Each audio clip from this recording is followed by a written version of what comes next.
Everyone, welcome to the Teachers Retirement Board meeting, the regular meeting. Jenny, would you take roll, please? For the Director of Finance, Ms. Peralt. Present. For the State Controller, Ms. Gallegos. Here. Mr. Keeley. Here. Mr. Tang. Here. Ms. Yamamoto. Here. Ms. Hendricks. Here. Mr. Gunning. Here. For the State Treasurer, Mr. Ruffino. Present. For the Superintendent of Public Instruction, Mr. Delamini. Present. Mr. Juarez. Here. Chairperson Bradford, you have a quorum, and I have a short statement on public comment. The CalSTRS board meetings are live web streamed, video archived, and available to the public on calstrs.com. Individuals who wish to address the board should wait for the 10-minute public comment period at the end of the agenda item the speaker wishes to address. For comments not pertaining to a specific agenda item, there will be an opportunity for additional statements at the end of the open session. Each speaker is allowed a maximum of 3 minutes to comment. However, if there is not enough time for each speaker to have 3 minutes, the timing will be at the discretion of the chair. Please be advised, while criticism is protected, abusive language or other disruptive behavior that goes beyond protected speech and impedes the meeting's progress may result in the termination of further comment and/or removal if the behavior continues. To protect the privacy of speakers under the age of 18 who wish to address the board, only their name and affiliated organization may be provided, but other personal identifying information, such as their last name, age, or school, may not be shared. Since the May Teachers Retirement Board meeting, the November Teachers Retirement Board meeting, CalSTRS has received 23 emails from members with feedback and questions related to the new My CalSTRS portal and the Benefit Connect system more generally, and 11 emails from a member requesting a refund of her 2023 contributions. Thank you. Thank you very much. Welcome and Happy New Year. Thank you to everyone in attendance today. I would like to especially thank and introduce Mr. Delamini, who is now representing the State Superintendent of Public Instruction for us. So thank you, and we're happy you're here. Welcome. Okay, couple just comments, and then we'll get started. Little overview. First, today we have a board education item featuring a presentation by Dr. Ashby Monk from Stanford University. He will be talking to us about how technology, including AI, is transforming the investment industry and pension fund management. Following that, our Chief Executive Officer will share some of our current activities and achievements. And as part of her report, we will hear from Chief Benefits Officer Jeff Zimmer regarding our implementation of Benefit Connect, our new pension administration system. Jeff will provide some details, and I want to thank our members and our staff for all of their patience, grace, and the ongoing commitment to provide excellent service. There's been small hiccups, nothing huge, but we appreciate everyone's hard work on this endeavor. So before we continue, I'd like to show the teacher video for this month.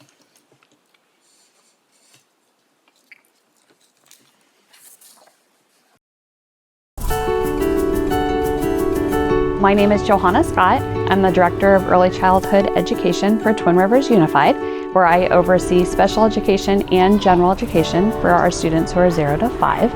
I have a background in general education. I did teach general education preschool, and then I also have that background in teaching special education preschools. And I am also a part-time lecturer for Sac State, where I teach in the Early Childhood Special Education Credential Program. When I was in high school, I started off babysitting children. And then when I went into college, I started as a child development major. And so I knew that I wanted to work with kids, but I hadn't quite decided in what capacity. I honestly kind of stumbled into the special education preschool world. I thought for sure I would teach in the classroom my whole career. I didn't quite realize when I was younger that you could go from being an early childhood specialist into school administration. I am so happy that I stuck with the fact that I love working with young children, and I made a very big career out of doing that. One of the things that I am extremely proud of that I've been able to do in Twin Rivers is I have expanded our inclusion preschool programs where we teach with a co-teach model.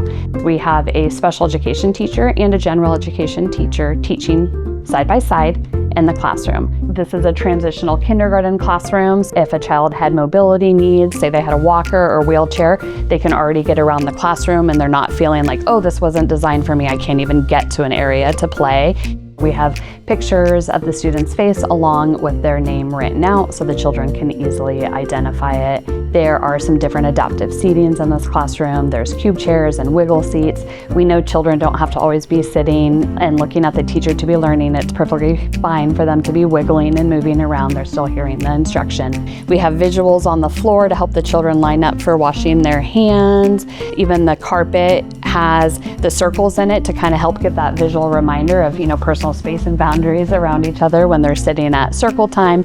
Just lots of tactile objects. You want to be able to have spaces that one can accommodate any child. Just really setting up your classroom with intention and using it as an additional teacher in the classroom to help you. I found out about CalSTRS when I very first started teaching. I was an intern teacher. I was extremely excited because I have seen so many people not been able to plan for their retirement. Having CalSTRS really does take some of that guesswork out. I do have to say the coolest thing that has been done with CalSTRS lately is the personalized calculator.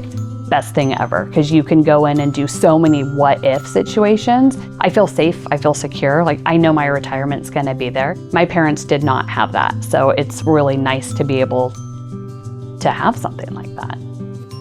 When I retire eventually, I would love to be able to travel to some places that I haven't been able to see, and then also to be able to spend some more expanded time with family and such. But then I do want to get into advocacy and help to work on policy reform for early childhood.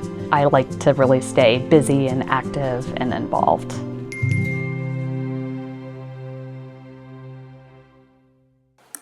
Okay, I think we need to approve the agenda with flexibility. It's been moved and seconded. Any objection? Okay. The agenda's been approved. Mr. Ruffino would like to deliver a message from the State Treasurer before we begin. Thank you, Madam Chair. And yes, on behalf of Treasurer Fiona Ma, we are honored to recognize the brilliant CalSTRS legal team, as well as Brian Bartow, Chief Counsel, who has provided exceptional service for more than 3 decades to our country, to the people of California, and to the educators whose retirement security depends on strong fiduciary leadership.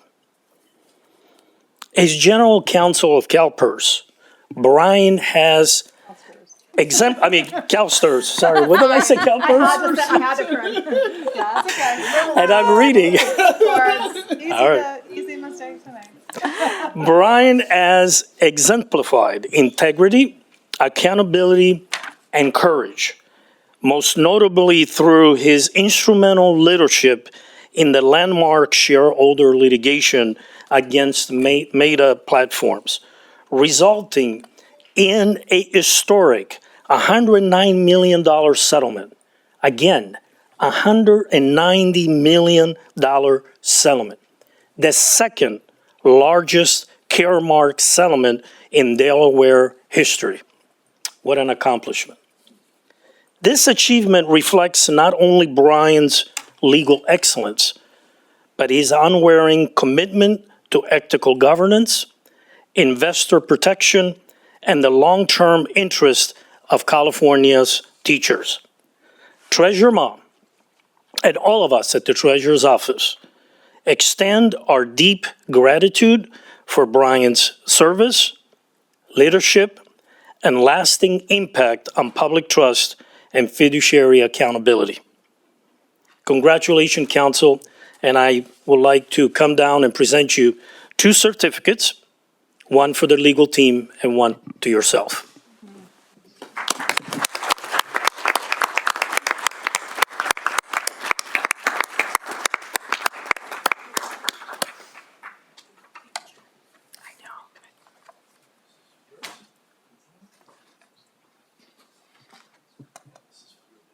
There we go. She is.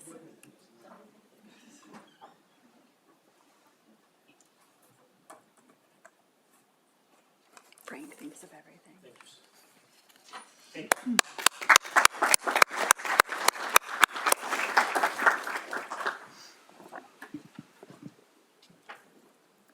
Thank you for the personal privilege, Madam Chair. Thank you. So before we take up our board education item, I would like to take a moment to recognize a colleague here on the dais who is attending his last meeting, this board meeting today and tomorrow, in service to CalSTRS. I literally saw Dana this weekend and said, I'm becoming more and more like Dana. I will try and withhold my tears, Frank. Frank Ruffino has served as a delegate to the California State Treasurer Fiona Ma since 2019. That's 7 years.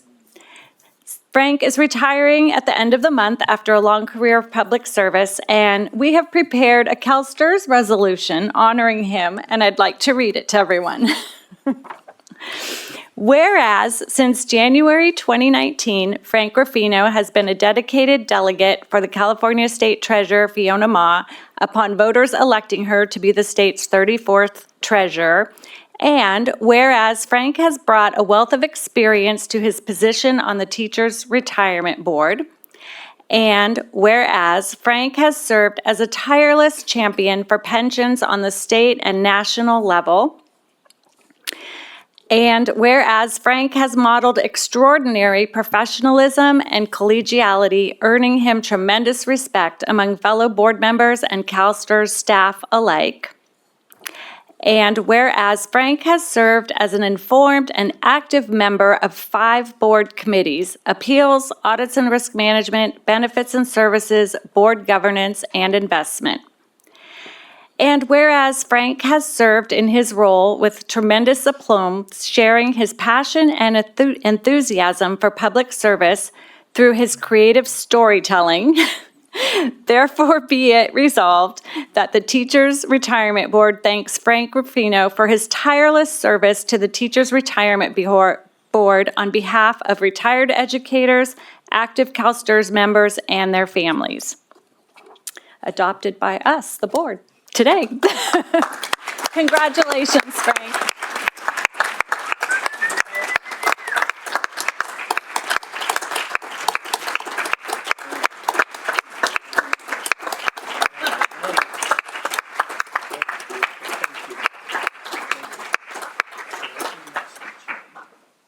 Sure, but we have one more thing for you. Karen, you want to? You want me to? Wow. Yeah, you do it. It's this way. I don't get resolutions. Usually I present resolutions. This is wonderful. So, and this is from the board with our sincere appreciation and gratitude. Thank you. Thank you. You're welcome.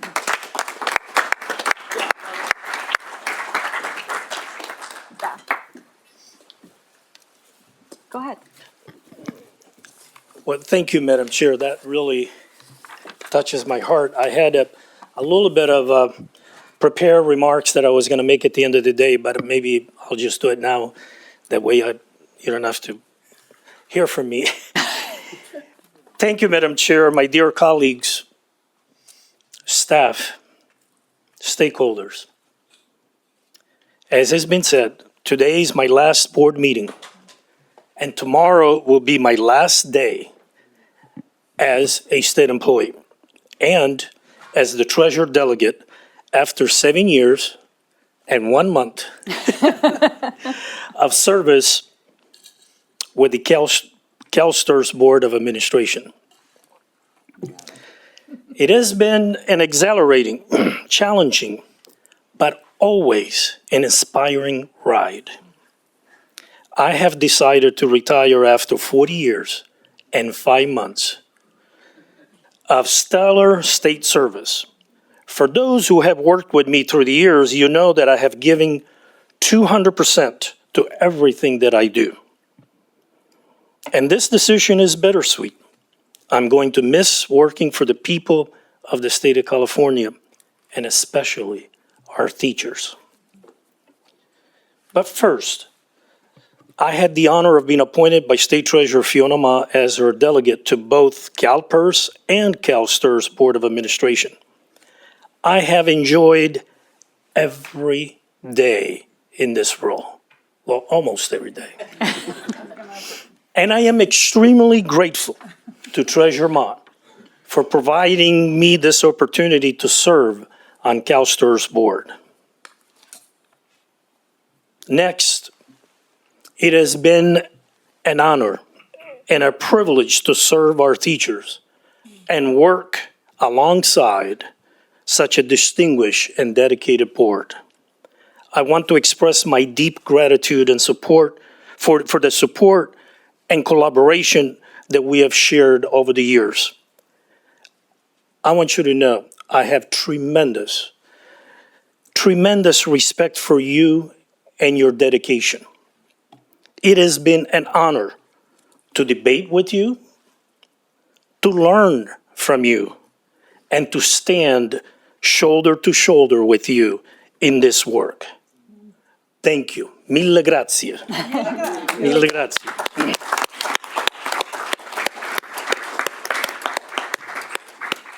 And to all the magnificent CalSTRS staff, thank you for your unwavering dedication and for upholding CalSTRS' longstanding commitment to our mission of, quote, securing the financial future and sustaining the trust of California educators by delivering and protecting a secure retirement for our members, unquote. You, from the CEO to the janitors, you staff make CalSTRS as great as it is.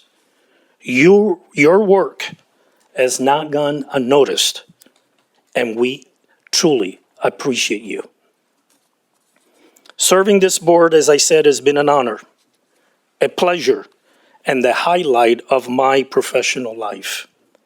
I will always treasure the experiences and the many relationships formed during my time here and hope our paths will continue to cross. It truly has been a privilege that I will never forget.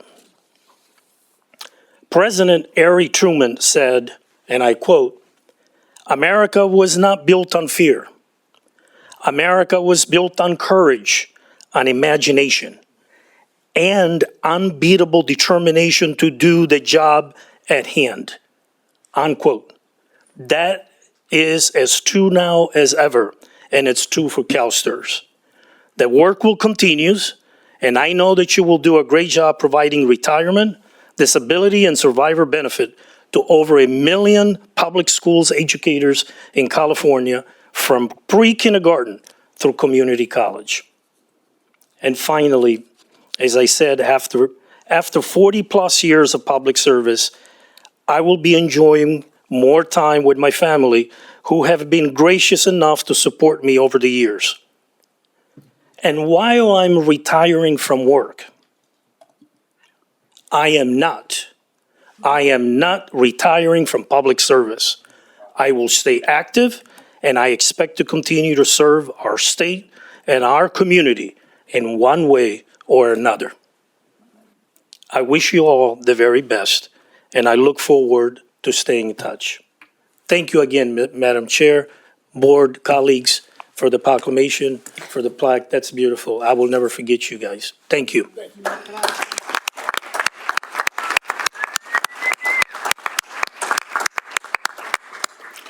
I need an espresso now. I need an espresso. Democratic primary for president starts. Yeah, exactly. I vote for Frank. Mr. Juarez. Yeah, I'm just wondering if Frank could expound on his feelings about CalSTRS versus CalPERS. We've talked about it on many occasions. I'm just curious if you want to share, or you can pass if you care to.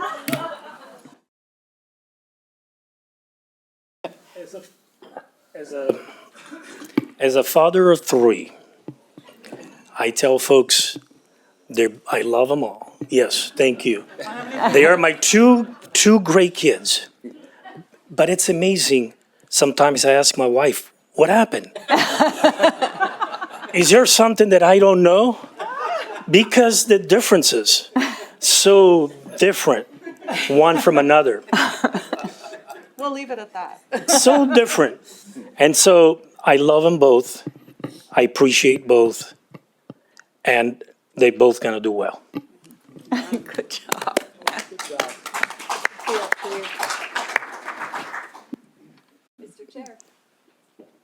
Frank, I love you, buddy. You've been a great friend, a tremendous colleague. And I spent a lot of time in California's beauty. And I think a lot about the trees. You're a redwood, buddy. You're a redwood. You grow, you make us all better. You've weathered a lot of storms.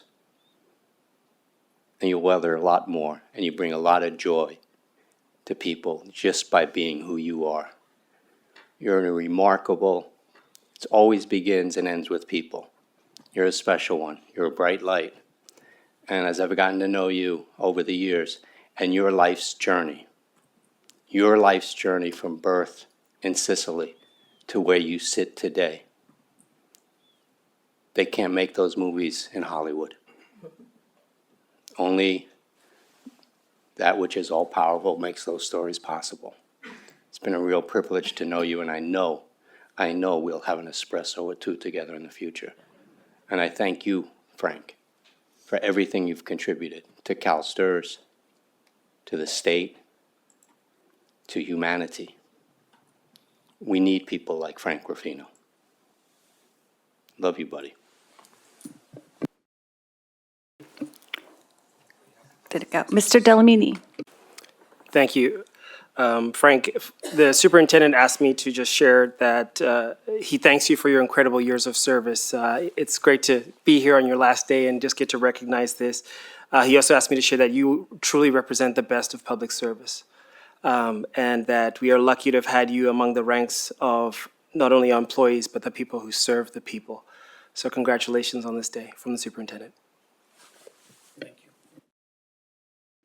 Ms. Hendricks. Yeah, Frank, we bonded at 30 Rock. We've bonded at a lot of different educational opportunities, but I think the thing that I appreciate about you, honestly, most in a professional capacity, is your unwavering commitment to be a spokesperson for for the treasurer, for Fiona Ma. And just, we've had different discussions and sometimes differences of opinion. And I think, especially in America right now, it's really hard to have conversations where you can respect each other and still have, differences of opinion and continue to trust each other and respect each other. And so I really appreciate that. I think I took that for granted. And I think in the climate we're in now, I'm learning to not take that for granted anymore. As an educator, and I'm so glad we have, Ashby Monk in the audience, because, education is all about critical thinking skills and differences of opinion and bringing who we are into the classroom and into the world to be better thinkers and better leaders. And so I just really appreciate that you never forgot, you work for the treasurer, but you also have your own mind and brought that to the conversations. And also, it's just really fun to be around you. I laugh a lot when I'm with you. And I think this job is intense. And so I think some levity is, really welcome. So I just really appreciate just your commitment to your principal, but also your commitment to teachers. That always came through in the decisions that you make. And I can't wait to visit your home country of Sicily. It's on my list. Bucket list of places to visit, and just really appreciate who you are and the value you brought to our board. So I also, like Harry, look forward to some espressos in the future. So thanks for your service.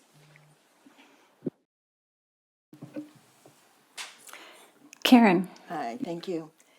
Hey, Frank. My voice is kind of weird, so I'll just do the. But thank you so much for all of your hard work, your dedication, your commitment on behalf of yourself and for the treasurer. You know, it's been fun, as Sharon said, going to different conferences and workshops with you and laughing with you, sharing a meal with you and learning more. And you've always been the bright light at some of those conferences, and you've always spoken up and always shared information and just kind of networked through the groups.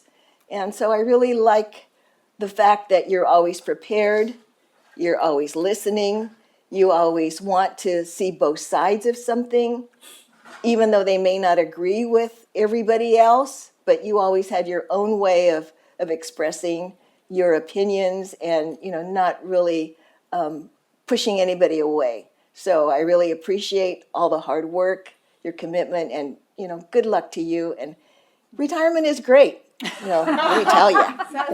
Says the retiree. Thank you. That was great, Karen. Thank you. Are there any public comments?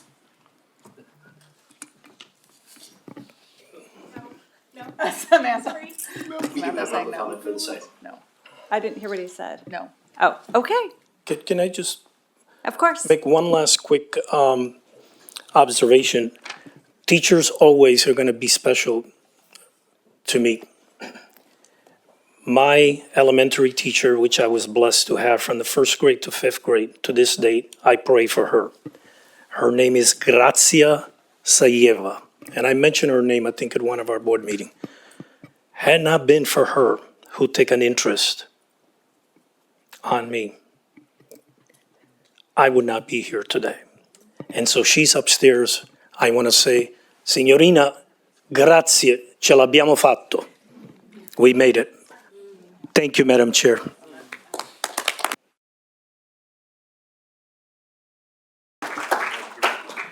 I stand corrected. There is public comment. So I'm assuming Mary Kay was first.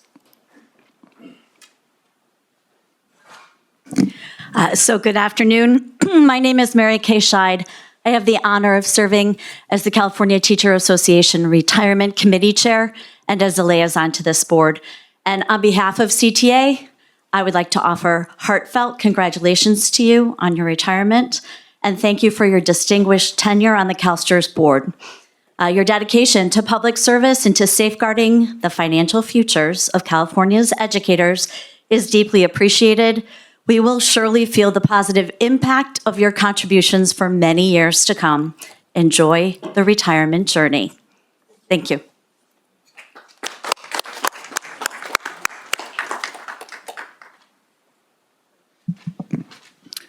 Good afternoon. Mr. Rufino, I have prepared comments, but I think I'm just going to put them away and speak from the heart.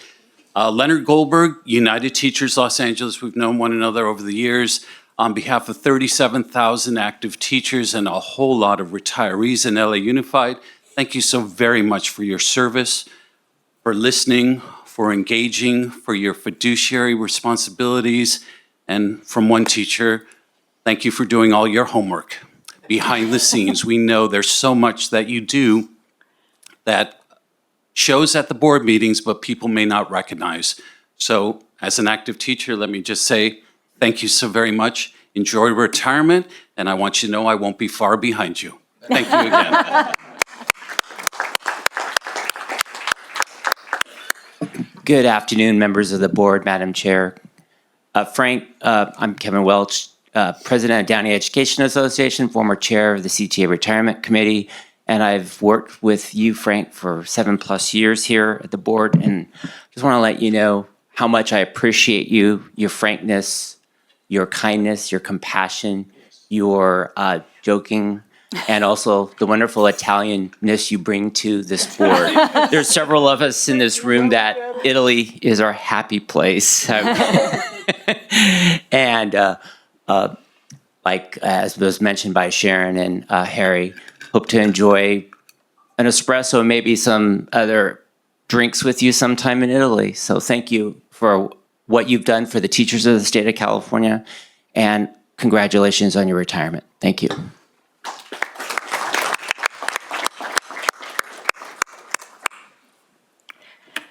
Okay, I think that concludes our public comments. I would like to turn it over to our CEO to introduce our speaker.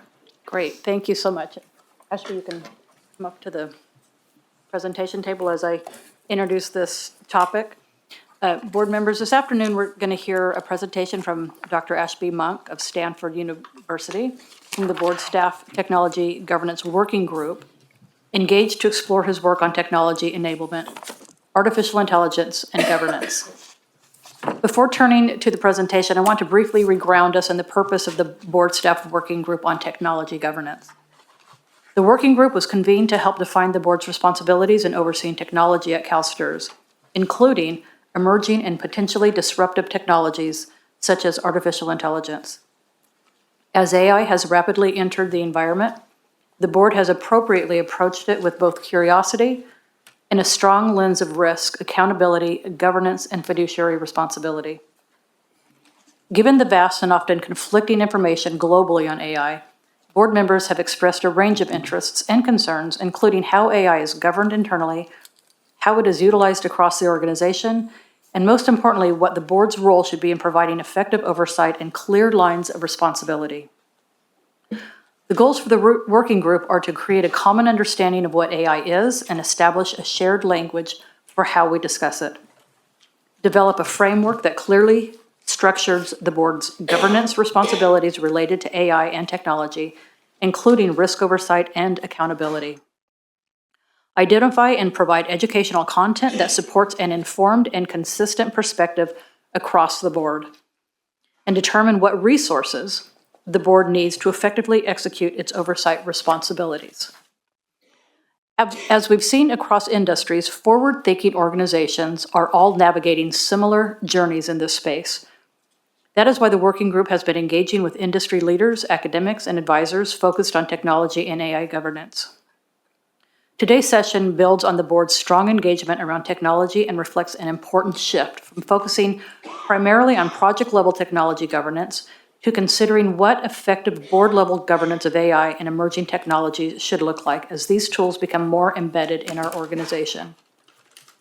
Although Dr. Monk's research is grounded in the institutional investment space, it provides a valuable baseline for understanding AI governance more broadly. His work helps frame how boards can think about technology as a strategic governance responsibility, not just an operational function. As we move further into the space, it's clear that AI is often discussed using different language and assumptions. Establishing a shared baseline definition and common vocabulary will be essential to ensuring aligned understanding, effective oversight, and informed decision-making. Dr. Monk's presentation is designed to provide that foundational education while also illustrating how technology, data, and AI are already transforming institutional investment organizations, and how governance, culture, and systems must evolve together to support responsible use. At the heart of today's discussion is a fundamental question. What is AI, and why is it different? Is it simply another tool we govern, or is it a transformative capability that changes how decisions are made, risks are managed, and value is created, requiring a new lens for board oversight? With that context, Dr. Ashby Monk will share his perspective and research to help inform the board's thinking on the governance considerations surrounding AI technology. So welcome, Dr. Monk, and I'll hand the presentation over to you. Thank you so much. I'm Ashby. It's great to be here. It's daunting to have the session following a session with people literally tearing up. So we'll see how this goes. We'll try to prevent the tears. The tears I want are the tears of excitement, not boredom. We've got 90 minutes on tech, algorithms, data governance. We'll see if hopefully we've got those espressos back there. I heard about. We'll do our best to keep it light. So the work I do at Stanford, maybe just some context, we do study investment organizations, and we think asset owner investors are quietly becoming some of the most important organizations on the planet. And that's kind of twofold. One, they are, as we've so perfectly learned in the first part of this session, a key part of the social welfare state. The connection, sometimes we call it liabilities, but they're people. is really important, and these organizations are funding those promises in a very important way. As we fund these promises, we've, as an industry, accumulated about $140 trillion in asset owner organizations. That $150 trillion sits inside organizations that I will tell you defy definition. We don't have a great way of describing asset owner and investors in the way that we know how to describe government or business or civil society or not-for-profit. What do we describe you as CalSTRS? Are you a state corporation? Are you state bureaucracy? How about the Australian superannuation funds? I don't think that's my phone. It's okay. Giving me a chance to take a breath.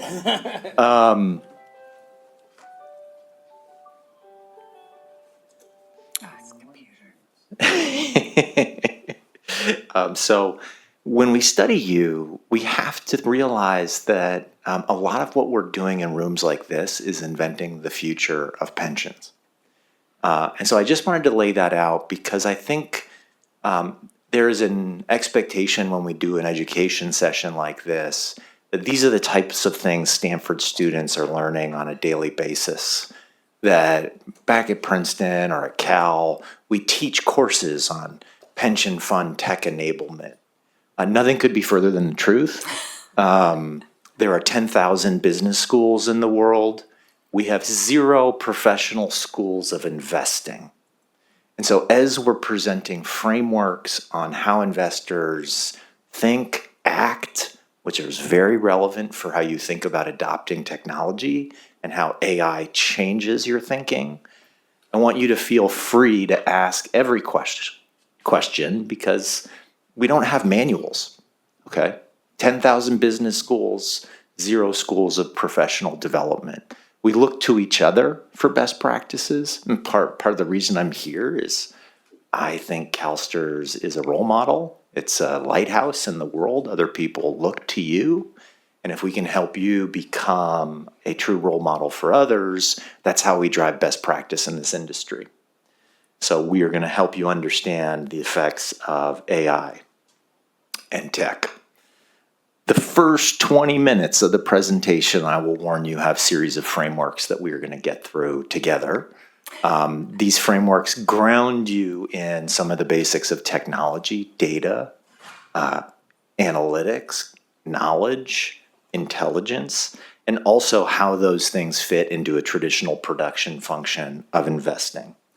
And so together, we're going to wade through what it is to be an investment organization sitting partially in government, partially investing in capital markets, and how we can think about the transformative nature of technology. Chair, I know you have many policies and procedures, but part of me wants to empower you to quiz me anytime you like, but I know that that may not be appropriate in this setting given everything is so formal. But I'm ready to be quizzed at any time should anybody have a question. Okay.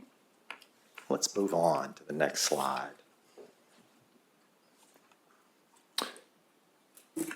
I want to start by just talking about the advantages that technology provides investors and to give you a grounding of the nature of technology that we see taking hold in our industry.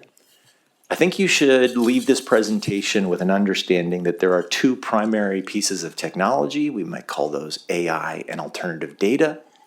AI is allowing us to collect alternative data around the world, but also alternative data is allowing us to train AI differently. Collecting data, we might call it ESG data, we might call it any type of data, can be really fascinating as it powers novel AI. All this technology that we are building the modern foundation of investing upon really delivers investors 2 things. And it's useful to understand the history of the advantages delivered by InvestTech. The first advantage is data latency, which is another way of saying speed. A lot of the technology we've developed in the investment industry has allowed you to get to your destination faster. And the epitome of that is the high-frequency trading hedge funds, moving fast to get to the trade that you know you need to do. And if you can take a longer-term view, data latency has been the primary focus for 4,000 years. So we can go back to the Babylonians, we can look at cuneiform tablets, and we can see regressions, maybe regressions is a strong word, correlations being drawn between the depth and flow of the Euphrates River and future commodity prices for 6 different commodities. That is a spreadsheet. It is a simple spreadsheet that was on a cuneiform tablet. We are still running those same types of spreadsheets today. They are just on different tablets.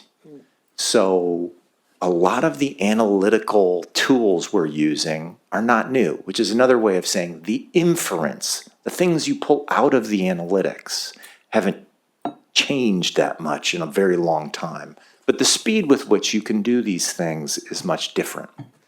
So data latency, obviously, if you're doing spreadsheets on cuneiform tablets, which are like mud, that's not very fast.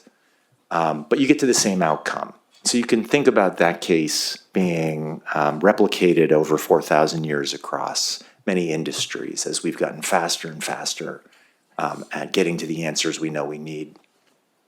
Something happened in 2016, which I will tell you is the year I wrote this slide.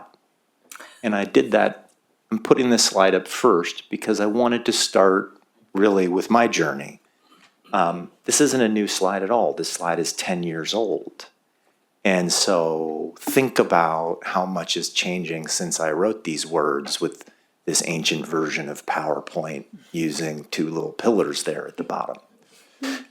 The power of 2016 is that actual bottom bullet.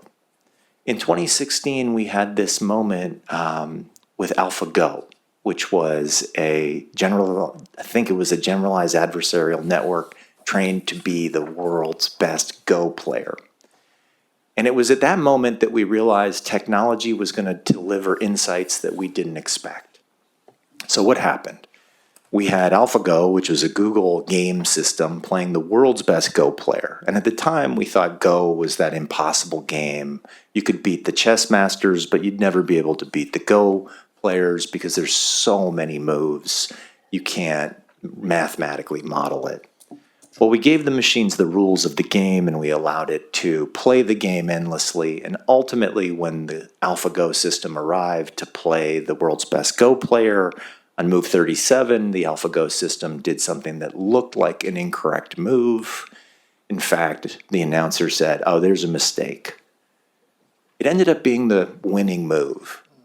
And that winning move had never been done before. It had never been trained. There was no historical path that could show a human being playing that move and winning. And so at some point, this AI system, this intelligence system, had learned exactly how to play the game and play it better than a human. So that's true non-human intelligence not trained by humans. That inferential depth, that inference coming out of the analytical horsepower was a big unlock because that inference is endless. We can build data systems, we can point power, build GPUs and compute to endlessly improve our inferential depth. But data latency has a hard limit. It's called the speed of light. And so many people began to try to understand, well, what is this second piece that has not been a big component of the investment industry for 4,000 years? How is this second piece going to transform what it is we do? Providing non-human insights, connections that we didn't spot, answers to questions that we didn't even know we needed to ask. And it was on that kind of beginning period that we launched our project at Stanford on investment technology and the transformative nature of AI on our system. So 10 years later, there's a lot to tell you. This industry is about to transform radically, but I'm going to walk you on a journey so you can see that. We wrote a book in 2020 called The Technologized Investor, And then we're working on a whole series of projects today, which we can get onto. Let me jump in to the end. This is like a Quentin Tarantino movie. We'll go right to the end. Time is meaningless. Yeah, time is meaningless. We're jumping around. So this is the end, which is the current state. So you've got my 2016 brain on the slide. That's the state of my brain. And here it is today, which is the types of disruptions, technologies that are coming on the left, what they do, and some examples. And so we'll take them from the bottom. We're seeing new infrastructure emerge that kind of rewrites the rules of how information and data moves through systems. I'm sure you've heard it up on the dais many times about blockchain, probably heard about LLMs, ontologies, transformers. These are core infrastructure that is really going to be profound for our industry. Quantum computing, as an example, is going to make front running almost impossible. So if you're worried about hedge funds beating you to a trade, when you have quantum computing and quantum timing, that will be a thing of the past. That will transform the impact of market timing and market weighting. All of these infrastructure are incredibly powerful, but we're only beginning to feel what they can do. The second big disruption, which is often built on that infrastructure, is around automation.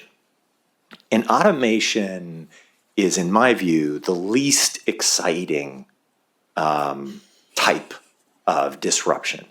It is taking people that are doing jobs and replacing them with agents, with robots, okay? The way that an organization like yours would articulate the value of automation is usually as FTE. We are going to take this full-time employee and we're going to hopefully redeploy them onto something important, but if not, you could in theory be letting them go. That's this future we're all facing. In our industry, we're seeing automation everywhere. Legal automation becomes obvious, auditing, accounting, due diligence, screening, even sourcing is becoming automatic. You're building these sourcing funnels that are delivering you tailored deal flow, tailored managers for your specific needs and interests. Automation is what many people think of as AI in the moment. I really want you to leave hearing me say, I'm least excited about the power of automation, even if I know and can think of pension funds that have moved 40 people from private market valuations into other things because of AI. 40 people on a team being moved already. The next 4 I would describe as the hierarchy of insight. Data, information, knowledge, and intelligence are being transformed by AI, alternative data, advanced analytics systems. They each get their own category, even though I think of them as a hierarchy of insight, because each has their own advances taking place. New forms of data, new dashboards, new signals, new algorithms. These are the knowledge. And then obviously when you can take all of that and apply it, you have intelligence. But I also want you to leave here understanding that we're not quite in the artificial intelligence moment. We're more in the artificial knowledge moment. So later in the presentation, I'm going to walk you through personal navigation. So how you've used your phone. That's when we're going to get into the fun stuff. Use your phone to navigate. And I would describe where we are as individual users of ChatGPT and Claude and others as in this MapQuest moment. So MapQuest, for those of you that aren't ancient like me, where I used MapQuest, I even had paper maps when I was growing up. Thomas Guide. There you go. We're going to talk about paper maps later, but MapQuest was special because you would go in and you would prompt the system and you would say, I'm located here and I'm going there. And you would get a printout of bullet points on how to go, much like what you do in ChatGPT today. Here's my circumstance, here's what I'm trying to do. and it will give you a printout of bullets that says, oh, you have neck pain, here are the ways you can diagnose your neck pain. It doesn't actually have readings coming off of my body, and it doesn't actually know my doctor to make a prescription. But when you think about where we are now with navigation, it knows where you are. And frankly, it knows where you're moving, and it can see your destination. And so all of that world is the world of intelligence. In our world of investing, we don't have the GPS yet for our portfolio. We don't have the very tight definitions of liabilities on where we're going. So we sit in this MapQuest moment. And so that is an opportunity for you to realize like the true power yet of all this infrastructure on the bottom has not yet begun to manifest. I can remember I gave my dad a GPS calculator in like 2001, and he didn't know what to do with it. He doesn't camp, but I thought it was kind of a cool thing. And he's like, what do I do with it? Like, so now I know my GPS coordinates. What do I do? Well, it turned out, I didn't know this at the time, it needed to be connected into a series of other data to formulate an understanding of where you are and where you're going. So there we have infrastructure being transformed, the automation of your workforce coming, the way in which you formulate decisions. That's how I think of intelligence. How do you come to an investment decision? That is being transformed. Today, I will tell you, because you don't trust your data, you rarely really trust your information, which means you build process around decision-making in order to ensure that your decisions are sound and live up to your fiduciary duty. But as you move into a data-driven world where you have trusted data, that whole pathway to making an investment decision will shift, where you're making data-driven decisions instead of process-driven. We'll come back to that. I often repeat myself because I've learned teaching undergrads, you need to say things 7 times. The last but not least, we talk about access, which you can think about it as new markets. When you have new data being collected, new metrics, new benchmarks, the opportunity for investing in new things emerges quickly. So as an example, we're seeing more and more investors investing in nature, air, water, biodiversity. Now, this nature is becoming investable in large part because we have the technology to quantify and turn things into standardized, understood products. And so that technology is coming to outer space. It's coming to new geographies, new industries, new themes. And so understanding that will be really important. So this is where we are today. In order to understand how technology actually fits into the holistic job of an investor, I'm going to walk you through 2 frameworks, and these will then lead into our kind of more open-ended discussion. It's perhaps useful for me to remind you, and I know you know this, but sometimes it helps even me with my students in just walking through what investors do. So the job of an investor, every investor on earth, is to take capital and turn it into more capital.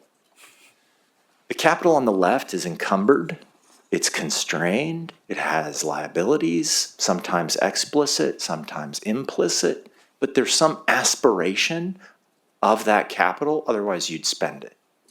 Okay? Taking that capital, you're putting it into capital markets, you have goals, encumbrances, liabilities, etc. The capital on the right is, did you achieve your goals? Did you meet your obligations to your stakeholders? Did you get to the net zero portfolio while paying down the liabilities? And so the capital on the left is the capital that you're endowed with. The capital on the right is the goals and the liabilities. And the way in which you get there is the middle box.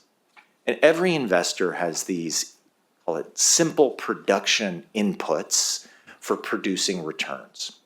They have a process that's usually established in a room like this. It can include establishing a management committee, a set of delegation frameworks. It includes any number of risk tools. That process is going to be different fund by fund, but that process is driven usually from the board down into the organization. That process often relies on information. Information will tell you where the portfolio is, where you need to drive that process. And then every organization has people to kind of move information through a process. I know you understand exactly what this business is about, but sometimes when you're going to first principles and you're starting to try to wrap your head around how technology will transform this, it's useful to remind yourself that we're talking about people, process, and information. We are empowering people with information and running them through a process. And the three are interrelated. You change the process depending on the information you can have access to. If you have see-through all the way down into every single asset in your portfolio, maybe you will empower your teams to do more. If you have people that are highly compensated and recruited and retained according to best practice industry standards, maybe you trust them more to do direct investments instead of relying on consultants. These are the type of things that often get considered when you're building your investment model. Can we bring the people internal? Do we need them outside? Do we need to set up an office in London to collect information there, or can we rely on our tech providers to give us that information? Can we delegate down as a board to different subcommittees, different teams, different aspects? All of that is the production. And now, so I often get approached by pension funds, sovereign funds, thinking about innovation. They say, we want to get more capital on the right, as in we want higher returns. We want to generate higher returns, lower risk. We want to do something different. And so how do we get better people? How do we get better information? How do we change our process? I hear it all the time now. People say, how will AI change our people, what they do in the organization? What is the information they're going to have access to? And what is the process? And I can tell you, after doing 20 case studies in 2020, we came to this next realization, which was there are really only 3 enablers. So our production function is now sitting in the middle of this circle. We have capital, people, process, information. And we call the outside band the enablers. These are the 3 levers you can pull on to improve how you make money as an investor. So if you want to recruit better people, you can change your culture. We use culture a lot in American pension plans. We talk a lot about the mission, and we use high compensation in Canadian pension plans, where we talk a lot about the industry benchmarks and how much compensation you can make. These are 2 different production functions with 2 different cultures and different governance structures, because in the Canadian context, it's a crown corporation. They're paying the salaries out of the asset pool. And as you can see, there's this key one here on the bottom left that I would argue has been ignored for most of our existence, sort of outsourced a lot of the technology. And we've over-indexed on culture and governance as ways of improving our investment organizations. If you want to hire more people, you're going to go through the board, you're going to get FTEs approved, compensation bands approved, teams approved. You're going to try to build the culture, and you're going to continue to iterate on the process and the information. Now, we think of these identities as unique. So we heard about Commissioner Rufino's 2 children. I would say there are many children, in the sense that every single investor I've ever met is operating a somewhat different identity. That's another way of saying you all have different histories, paths, and your future is dependent on those paths. The portfolio you have today is going to drive what you can do tomorrow. The governance structures you have today is going to affect what you can do within your organization. And so every organization, even if they say they're running the collaborative model, the Yale model, the Canadian model, they are doing their version of that model. But are those models, because we don't have professional schools of investing, it's useful for you to remember those models become the benchmarks for the rest of the industry. So again, if you're stepping into a pension plan and you're wondering how to transform your production function, you're much more likely to get on a plane to Toronto or Melbourne than you are going to Harvard University, Princeton University, or Stanford University. We don't teach it. We don't have professional schools that teach this. And that's why these rooms are so important. We are in the process of inventing new models, and those models, if they're successful, become the new standards of care. And as you can imagine, I'm excited by that because we are going to have new models. 100%.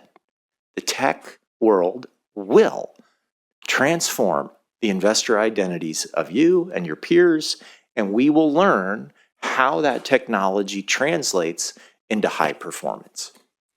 So the way that we've thought about innovation in asset owner land, so that's you, the first step is to understand your identity. Your governance is different than CalPERS governance. Your teachers, they're not teachers. You have a different culture. You have a collaborative culture. Your process, information is going to be different. These are just people down the street. And so understanding the advantages that you have as an organization is a huge part of understanding what your model could be, because you're in effect trying to find a way where you can outperform. With an understanding of your identity, we often then see boards set asset allocation. Asset allocation should be a function of your capabilities. If you want to do TPA, you need a nerve center at the center of your tech stack. If you want to do more private equity, you better have very good pacing models to be able to predict your cash flow needs. These are marrying asset allocation decisions with tech transformations in the organization. You want to be able to connect those allocation and tech transformation through these processes. And then you need to implement. And ultimately, allocation drives implementation. And there are these three bullets that ultimately explain what Swenson did at Yale, what the Canadians did with their model, what the Australians are doing with their model. They understood their advantages, weaknesses, their governance, tech, culture. They set an asset allocation that could meet their objectives, but also perform well. And then they implemented it. And those that implemented well performed well. And it's that performance that leads to feedbacks and ultimately where the new models emerge. So I've just given you a sense because this organization is one of the few organizations that has actually launched a new model in the last 10 years, the collaborative model. And as crazy as it sounds, because I think it was 2016 when you did that, it's about the right moment where we see if everybody else copies it. That's how long it takes. What's that? Did you have a question? It has been copied. It has been. Yeah, because you guys are awesome. It's amazing. Yeah. Scott and team, yeah. Wafra copied it. There's a bunch of people that are copying it. It's great because it allows you to be innovative and change. So this is the pathway of what investors do, how they do it. You can see, remember, I'm trying to tie it back to technology. You can see tech and AI floating in here. Obviously, it's enabler on the left, but tech is also going to enable better governance. I mean, look, I'm staring at you. I don't think I've ever sat at you guys all have giant machines in front of you. We don't even know what you're looking at. Are you like doing lie detection on those things? Like, there it is. You're like, yes, we are. We're tracking you. But like you can imagine a day you're sitting there and you just get a real-time lie detector indication. Why not? It's coming. Those algorithms exist. They're not bad.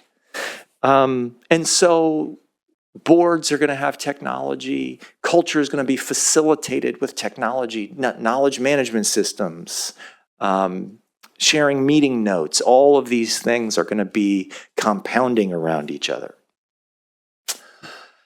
So that's the business of investing. Let's talk about the business of making an investment decision. Okay. So sometimes it's useful. This is framework number 2, by the way, and then we're done with frameworks. And we can move on to more fun stuff.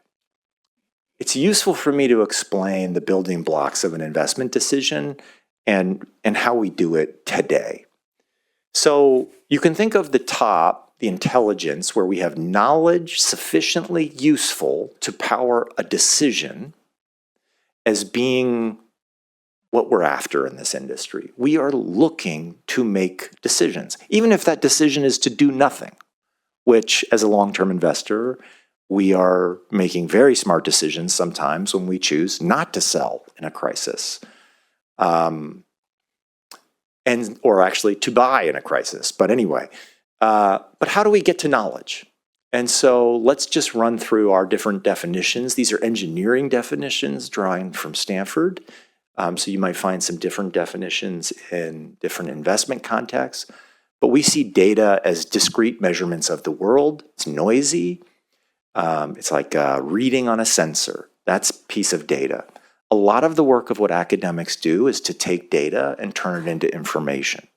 When you hear about people crunching data, crunching numbers, they are doing the hard work of cleaning data, putting it in context so that it is now information. And if you're staring at a dashboard, you're probably staring at information. You can see a trend, you can see an outlier. If you're surprised by a piece of data, it's actually information. Because by the sense, if you're surprised, there's context around it. Data is the raw, noisy stuff that builds into information.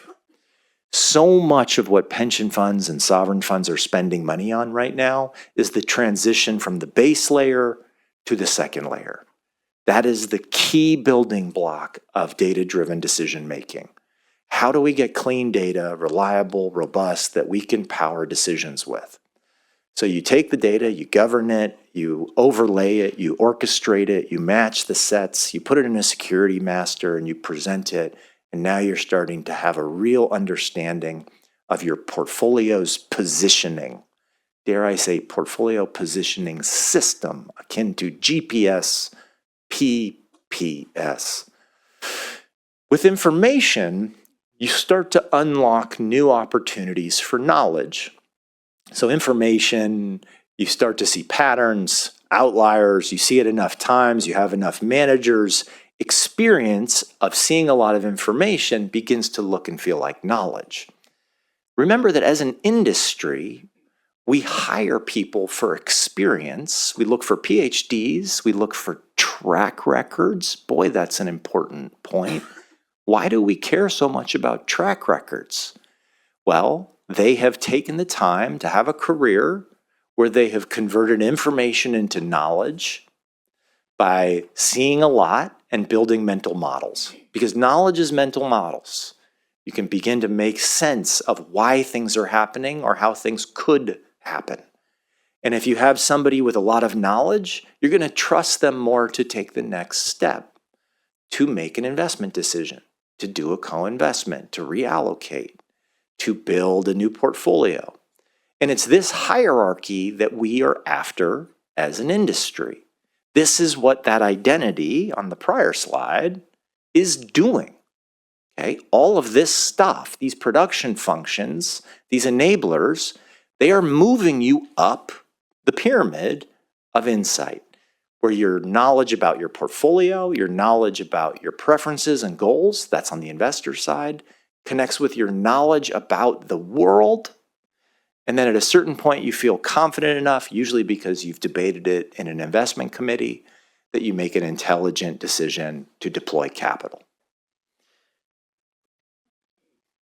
How have investors pursued knowledge? So remember, knowledge, it's 3 levels up. So you would think pursuing knowledge is often a function of starting with data. But for a long time, we pulled knowledge off the shelf. We read books, we subscribe to journals. We're looking for packaged knowledge to be delivered to us. By the way, I'm going to retire here. I know we're talking about retirement. That's where I want to retire, in that building on the left. Yeah, I just love libraries. That's where I'm retiring, so you'll find me there. So you pursue knowledge. We, as academics, much as I am doing now, in fact, I have a picture of me there I am. It's actually not me, but that's what we're doing right now, right? I am delivering you my knowledge. I have had 25-year career where I have crunched the data, I've analyzed the information, I've created mental models and heuristics and algorithms. Those are all forms of knowledge. And here I am sharing it with you in the hopes that you can take this knowledge that I'm delivering you and apply it as intelligence. You take my knowledge, you apply it as intelligence. You can beat up my knowledge with different sources of knowledge, have different people up here, have different books, but this is knowledge we're pursuing. And you can then ask yourself, well, if we're pulling knowledge from people like Ashby, actually we're hiring for the knowledge layer. We're not hiring as an industry for the data layer. And for those of you who have spent much time on Wall Street, you will notice there was, it's changing now, a slight difference in swagger between the front office investors and the back office data information people. Okay? That swagger is going to erode and it may reverse because the true power in organizations right now is the people who have knowledge to make sense of messy, non-trustworthy data and information because they have the PhD and the CFA and the track record. They're top quartile. You can trust them to make sense of something you don't understand. They are paid very well because they have the knowledge. Taking that into information land, let me show you what that looks like. Here it is. You've got all this knowledge. Where's the knowledge sitting in this? The knowledge is in that guy's head, okay? I show this slide to show you the single worst governed investment decision-making process I can think of. The decision is in this person's brain. Very hard to audit, very hard to know which of those 8 screens weighed in the most on the trade that's being made. We're trusting the human intelligence, the person with the knowledge, to make sense of the messy data that's been put into context, to know which of these data sets are trustworthy enough to rely on. And anybody who's lived in these spaces will know, oh, Bloomberg's bad at this, and Refinitive's great at this, or Bloomberg's great at this, and each of them have different things they're great at, which is why you have 8 blinking, flashing screens in front of you. But they have the experience to know that they can trust it. And because this is overwhelming and we don't want to make mistakes, we look out windows, we rub our chins, we go for walks, we sit in investment committee meetings and debate. We build process. Because the data on the left is messy, the information is often not trusted, we build process with highly knowledgeable people, drawn from industry, drawn from high track records to help us make sense of all this. You can sense, I hope, that we're moving to a point where what happens when the data on the left-hand side is actually in a single intelligent device that you trust. Instead of relying on humans looking at 8 screens, you have a single screen that represents all of it, and a human is double checking that. Because that's ultimately what's about to happen. We're about to end up with data that is trustworthy. That is trustworthy because we have 4, 8, 12 different AI models calibrating, validating, assessing in a way that humans can't. That this number that we're extracting from a PDF is the right number. We are training on past private equity LPAs, so we know exactly how these private equity people define carried interest or waterfall. And we can apply that from your peer groups because a calculation around how you calculate a fee, is that proprietary? Can we share this knowledge across? These are the unlocks that we're starting to see. You're not sharing private data. You're learning how to calculate carry for a GP. So now you have high faith that the waterfall you're seeing coming out of your AI system in your dashboard is accurate in a way that you probably wouldn't trust a human being to present that because each time it's so complicated. And so now the information that you're looking at is very trustworthy in the same way that you really do trust your GPS on your phone. I recently was so fooled by GPS because I asked a student to plug in the restaurant for our big dinner. And I was driving down 101 and taking these weird roads, and I was like, there must be a crazy traffic jam for me to be in these back streets. And then we pulled up in front of the restaurant that had the exact same name in the wrong city. I was so convinced that my machine was smarter than me because I have come to trust this machine. And actually, it was human error that led me to the wrong restaurant. But I am so accustomed to the machine being that reliable, it took me to the wrong restaurant. I'm not saying we ever want to be in this position as an industry where we're blindly trusting organizations to tell us what to invest in, but I want you to know that type of reliability is coming. Our industry is not such big data that we can't process it. It's relatively marginal data. It's 1,500 funds. It's 7,000 portfolio assets. We're not talking about Googles or quadrillions of data points. We will figure out how to collect the data, put it in context, turn it into knowledge and intelligence. And when we do, you will begin to see these frameworks coming together into a new model. Today, every investor on earth is using people, process, and information to transform data into intelligence. If you have bad data or you don't trust your data, you use more process. You rely on the people that have gotten the knowledge already.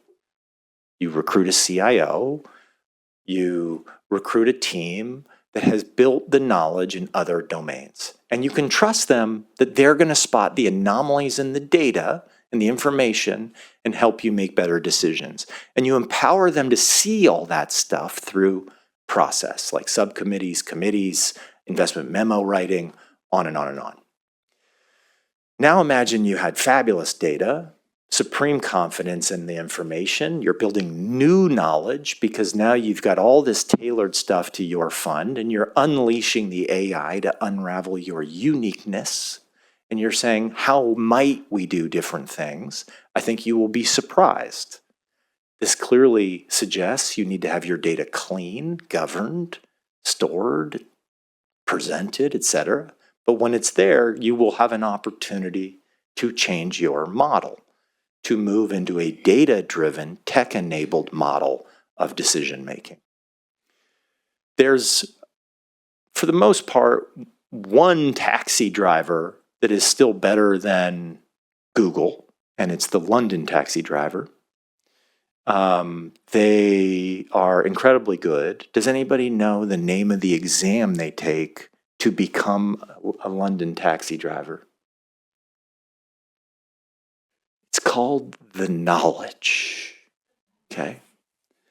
The knowledge means this London taxi driver knows every road, every single road in London and how to get around and where traffic is. And to be a London taxi driver, you need to have the knowledge. At a certain point, even that expert's knowledge will not be able to beat Google, okay? And that is a moment that is coming to us. But in order to explain it, I'm going to take us on an analogy. Before I talk about paper maps, does anybody have any questions for me? And it's okay if you don't, but I am going to take a sip. So this is called a paper map for the young people behind me. And as I say to my students, I love this joke, so I'll just tell it every time. The green does not mean no traffic, and the red does not mean traffic.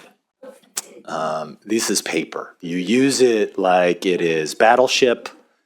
You figure out you're coming to Sacramento, and so you're like, oh, that's B12. Okay, that's how we go.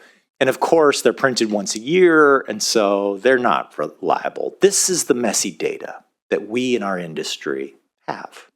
we have paper maps. We kind of know where we're headed and where we are, but the granularity is missing. And this is the world of MapQuest replaced originally, which was great. We got a little bit more granular. You didn't have to flip back 12 pages to the box. There used to be little boxes, for those that really remember, that would give you downtowns. So what happened to paper maps? I think it's a really useful analogy for our industry because the demise of paper maps might be illustrative. What changed? Well, first, we got a GPS. And the GPS location allowed us to really build custom understanding of your location. So one of the things people often say to me about AI, oh gosh, once we all have AI, aren't we all just going to buy the same stock? Isn't AI just going to tell us all to buy the same stock? Isn't that the big problem here? We're going to just all be buying the same. When you open your map on Google, you are not being told to do the same thing I am. You are being told to achieve your goal. Okay? And the same can be true in your portfolio if your portfolio is designed correctly. Your portfolio is not a generic return target, which many pension funds use for good actuarial reasons, but it is actually the pensioner that we saw in the video. That is a human being with a liability profile you can model. That's not crazy big data either. That's math with some actuarial science. And so that is the destination. So when we know where you are and we know where your destination is, we can start to get pretty creative with routing. And destination is an art. I have this memory, although I went to try to find it, but I think it might have been in this app Waze when they did a deal with In-N-Out Burger. Waze, if you put in In-N-Out Burger, would direct you to the In-N-Out Burger with the shortest line. Because they knew that you didn't want to go sit in a 90-minute line at In-N-Out Burger. They knew you wanted a burger. And so you would search In-N-Out Burger, and the time to the burger was your destination, not the In-N-Out Burger. And I think that's incredibly elegant because they're right. I don't need to go and sit in the parking lot. I'm interested in having whatever, animal-style burger. And that's where I would encourage us all to think in our industry, our target return, it's getting you to the burger shop. It's getting you on to Sacramento. Like getting me to Sacramento doesn't help me get here.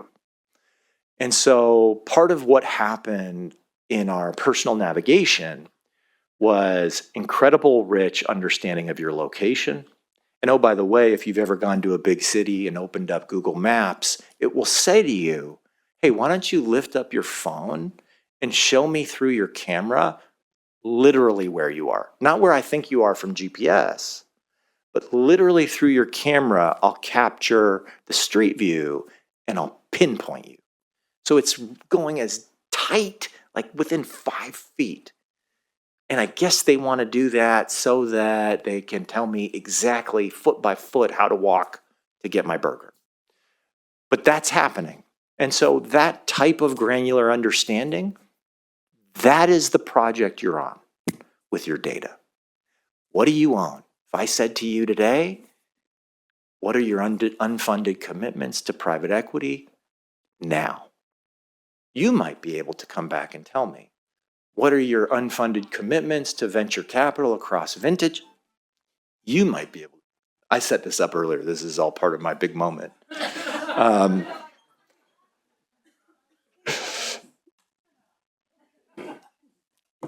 thought we were getting pumped up with the music. Yeah.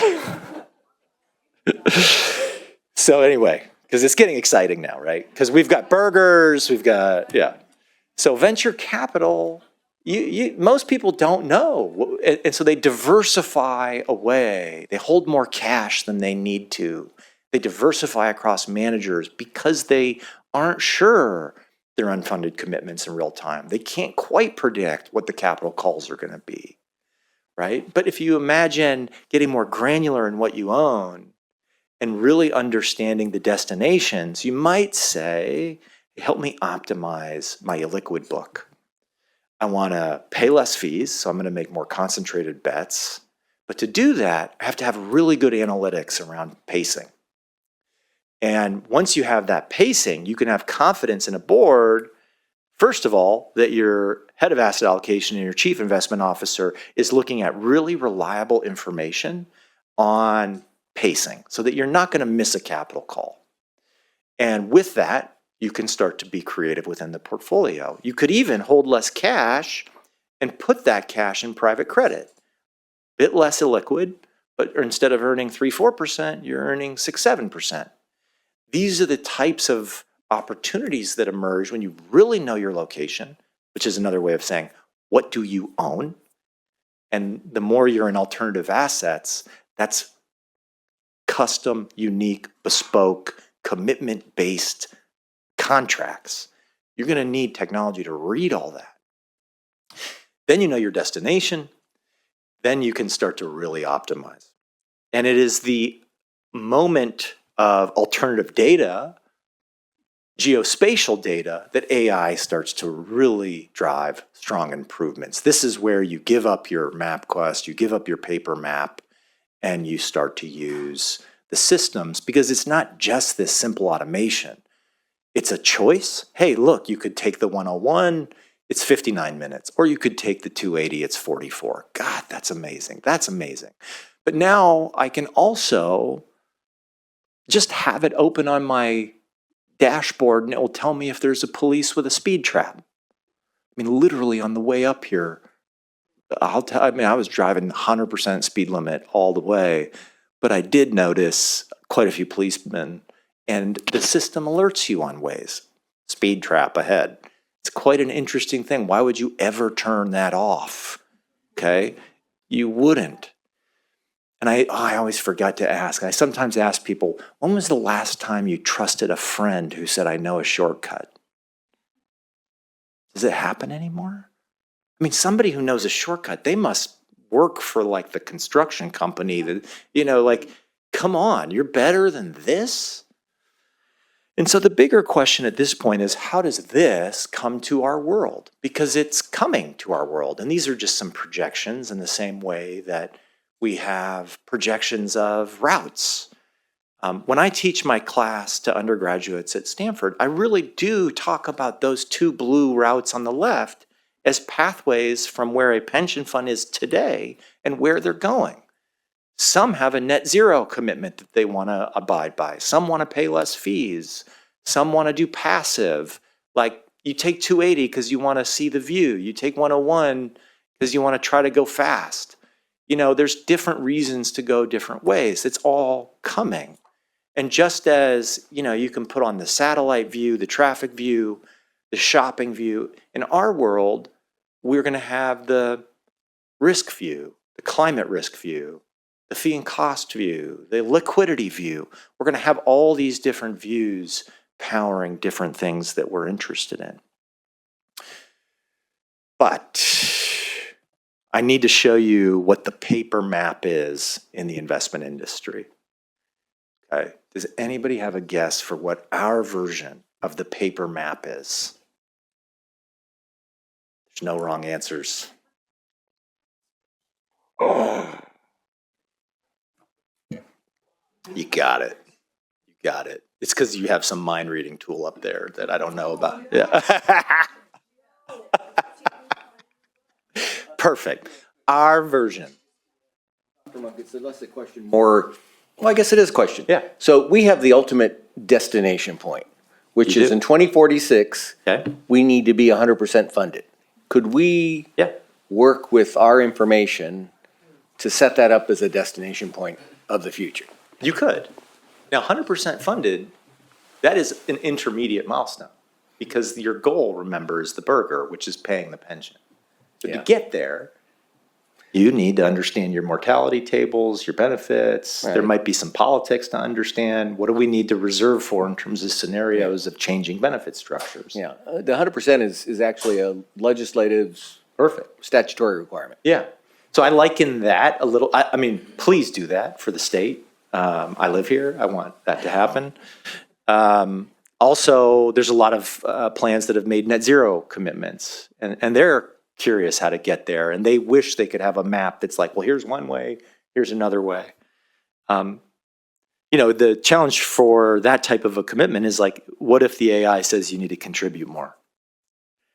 Okay, so that's painful. That means no, you know, more potholes and less funded schools.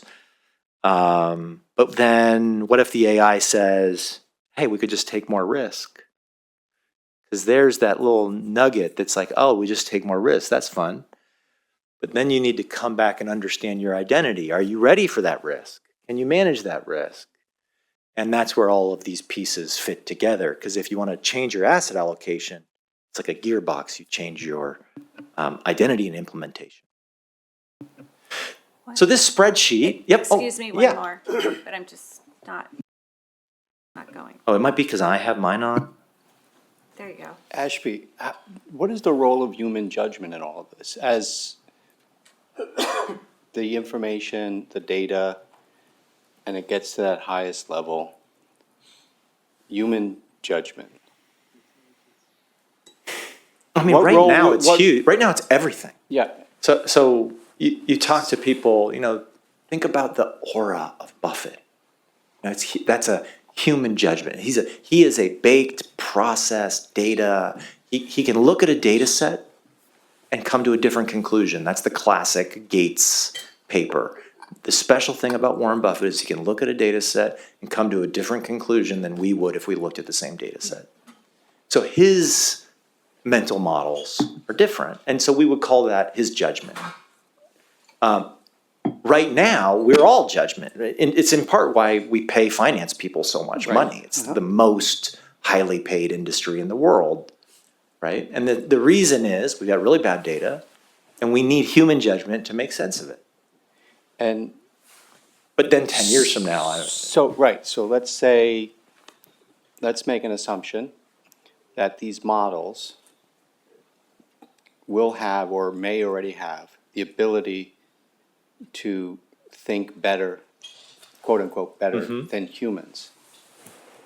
Does that mean we should do it? it means we should be open to their challenge to start. We should create a pathway, and this, we talk a little bit of this at the end, but let's just jump in. A nice way to start is to have the AI re-underwrite our decision-making. Might call it a red team, might call it a risk team, might call it a parallel investment team. And those challenges could be red, blue, green. Red is, we're gonna invert some of the assumptions you're making and see if we get a much different outcome. Blue is, let's just make a wildly different case here and see where it goes. Green is, we're gonna try to do the exact same analysis and see if we come to the same conclusion. Now that we've got AI doing this, we've got quantified linguistics, generative AI, ontology-aware LLMs. I mean, I know this is jargon city, but this stuff will allow you to pull the crank and have another take. And so now that your investment teams are collecting the data, putting it in context as information, running it through models, why not run those same data and information through your AI tools to just see, as an investment committee, what questions should we be asking here? And then as you build confidence in the AI, you will see opportunities to use those capabilities more holistically in the org. This is a little bit of what's happened to airline pilots, where, you know, think about the job of an airline pilot. You know, it is a lot of auto supervision of a plane flying itself. As it relates to spreadsheets, the reason, Sorry, finish your thought. Okay. One more question. I just wanted you to know. I'll finish my spreadsheets. The thing that we liken this to paper maps is because there's many organizations that have moved beyond spreadsheets for certain tasks, but even this one, I will go out on a limb and say that this organization is still running some mission critical decision making in a spreadsheet somewhere. And I defy, Scott Chan back here to tell me, or Albert, that I'm wrong. But I hope I'm wrong for your sake as the board. You run pacing models. If you need to figure out your unfunded commitments to a manager, somebody will pull up a spreadsheet. You need to understand liquidity in very quick time scales. You'll run it through. Cash flows, fee cost forecasts, the portfolio fit, the deal triage.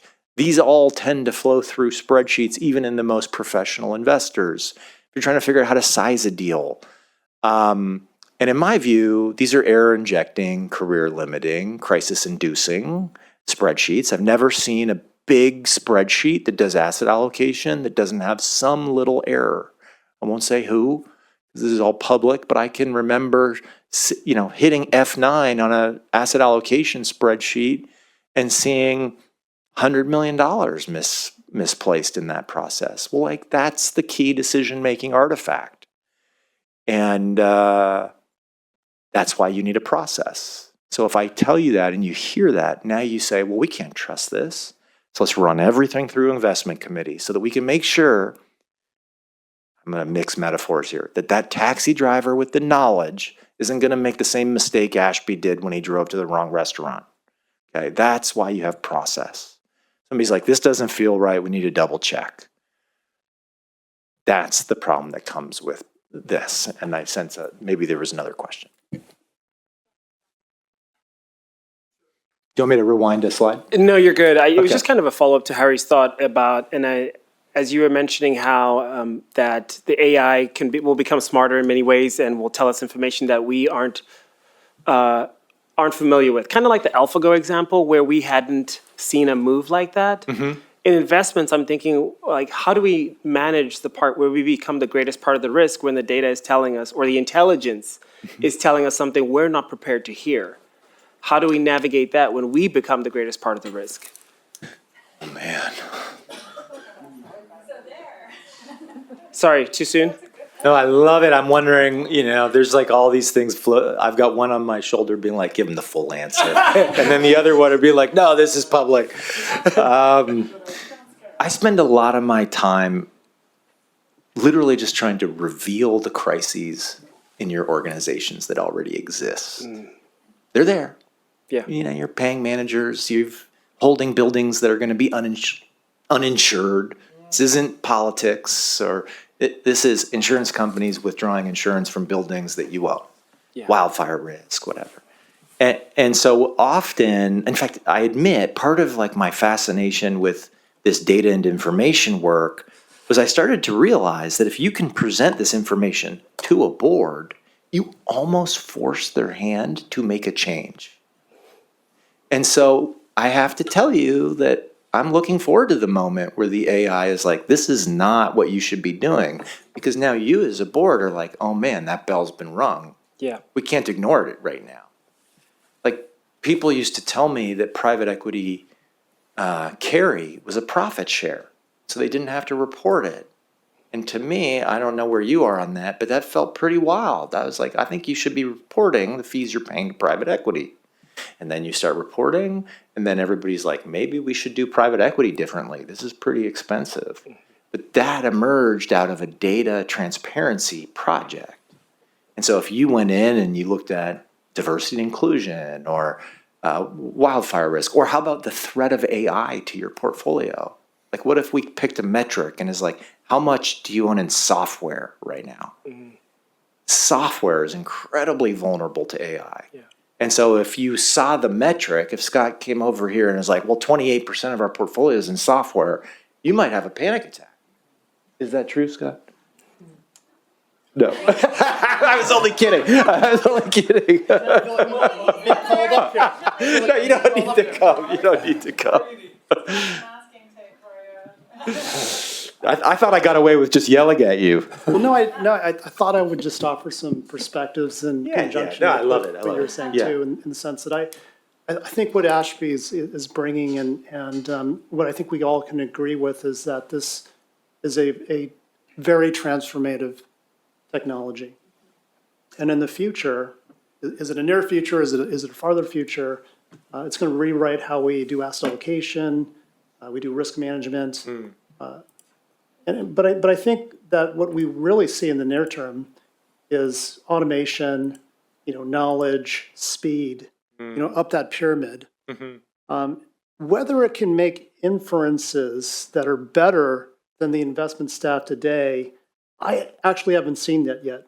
To play a counterpoint is that I'm also worried about hallucinations, right? So I think this is one of the reasons Cassandra is bringing this forward is we've got to determine the governance for this, right? I mean, in the end, what these questions bring out is how are we going to govern this over time? But to give you some practical things, I think Ashby, you mentioned this as well, is that part of this is, and as we start new endeavors in investment, we don't change $400 billion. We start to pilot programs at small scale and to bring in the insights to the degree that when we become more and more confident, at a certain point, there is a scalable moment, or we progressively scale it over time. I think that's what we're going to see also here. But the pace of some of the newer models that are coming, the invest tech, is faster than I've seen in the past. And so I think we really need to get unified around the governance because we're going to want to be on the forefront of trying to take advantage of it. And we can only do that, I think, with the starting point of having that foundation. I can say that the investment team really wants to go faster, in terms of some of these areas of thinking about how can we trial the technology, how can we utilize it. So I just wanted to kind of mention some of those up front, but. I love it. You're on the ground doing it. Am I worried about software? Yes. You're not? Oh, yeah. All right. There's the answer. He's worried. We have a question up here. Are you in or out?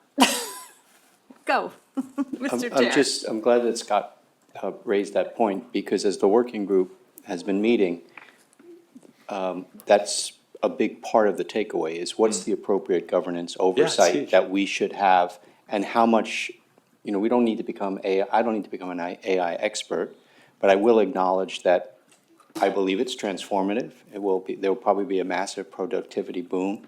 There will be ramifications, and the question is, how can we best, for me, adopt what is good about this, the knowledge, the speed, the productivity, efficiencies, et cetera, to manage and oversee the risks so that the staff and the board are appropriately aligned, walking down this path collectively together.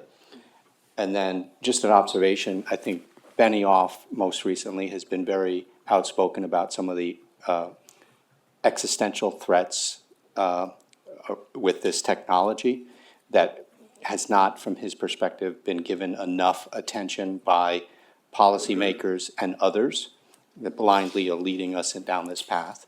And I think that is something for a teacher's pension board, we should be front and at, top of mind. We're representing public school teachers in the state of California. Heads aren't buried in the sand, but we're not blindly going down this path.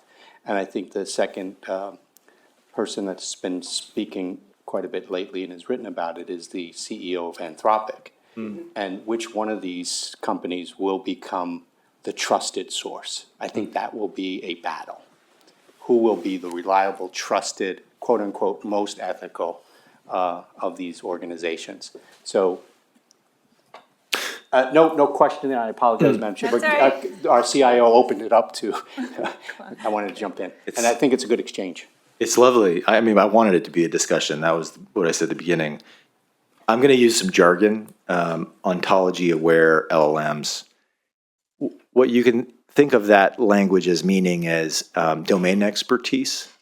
So there's a realization coming that those top LLMs that we all know the names of are incredibly good, but that hallucination issue, but also just the lack of sophistication in certain verticals is leading to a new tech layer that's being, this is the hot debate at Stanford, like in the last month, which is how do you build domain expertise above the LLM's transformers? And so that is going to be very important for medicine, for government, for investing, These are the high stakes decision making where you don't get to make a mistake. And so in those cases, like there's solutions coming.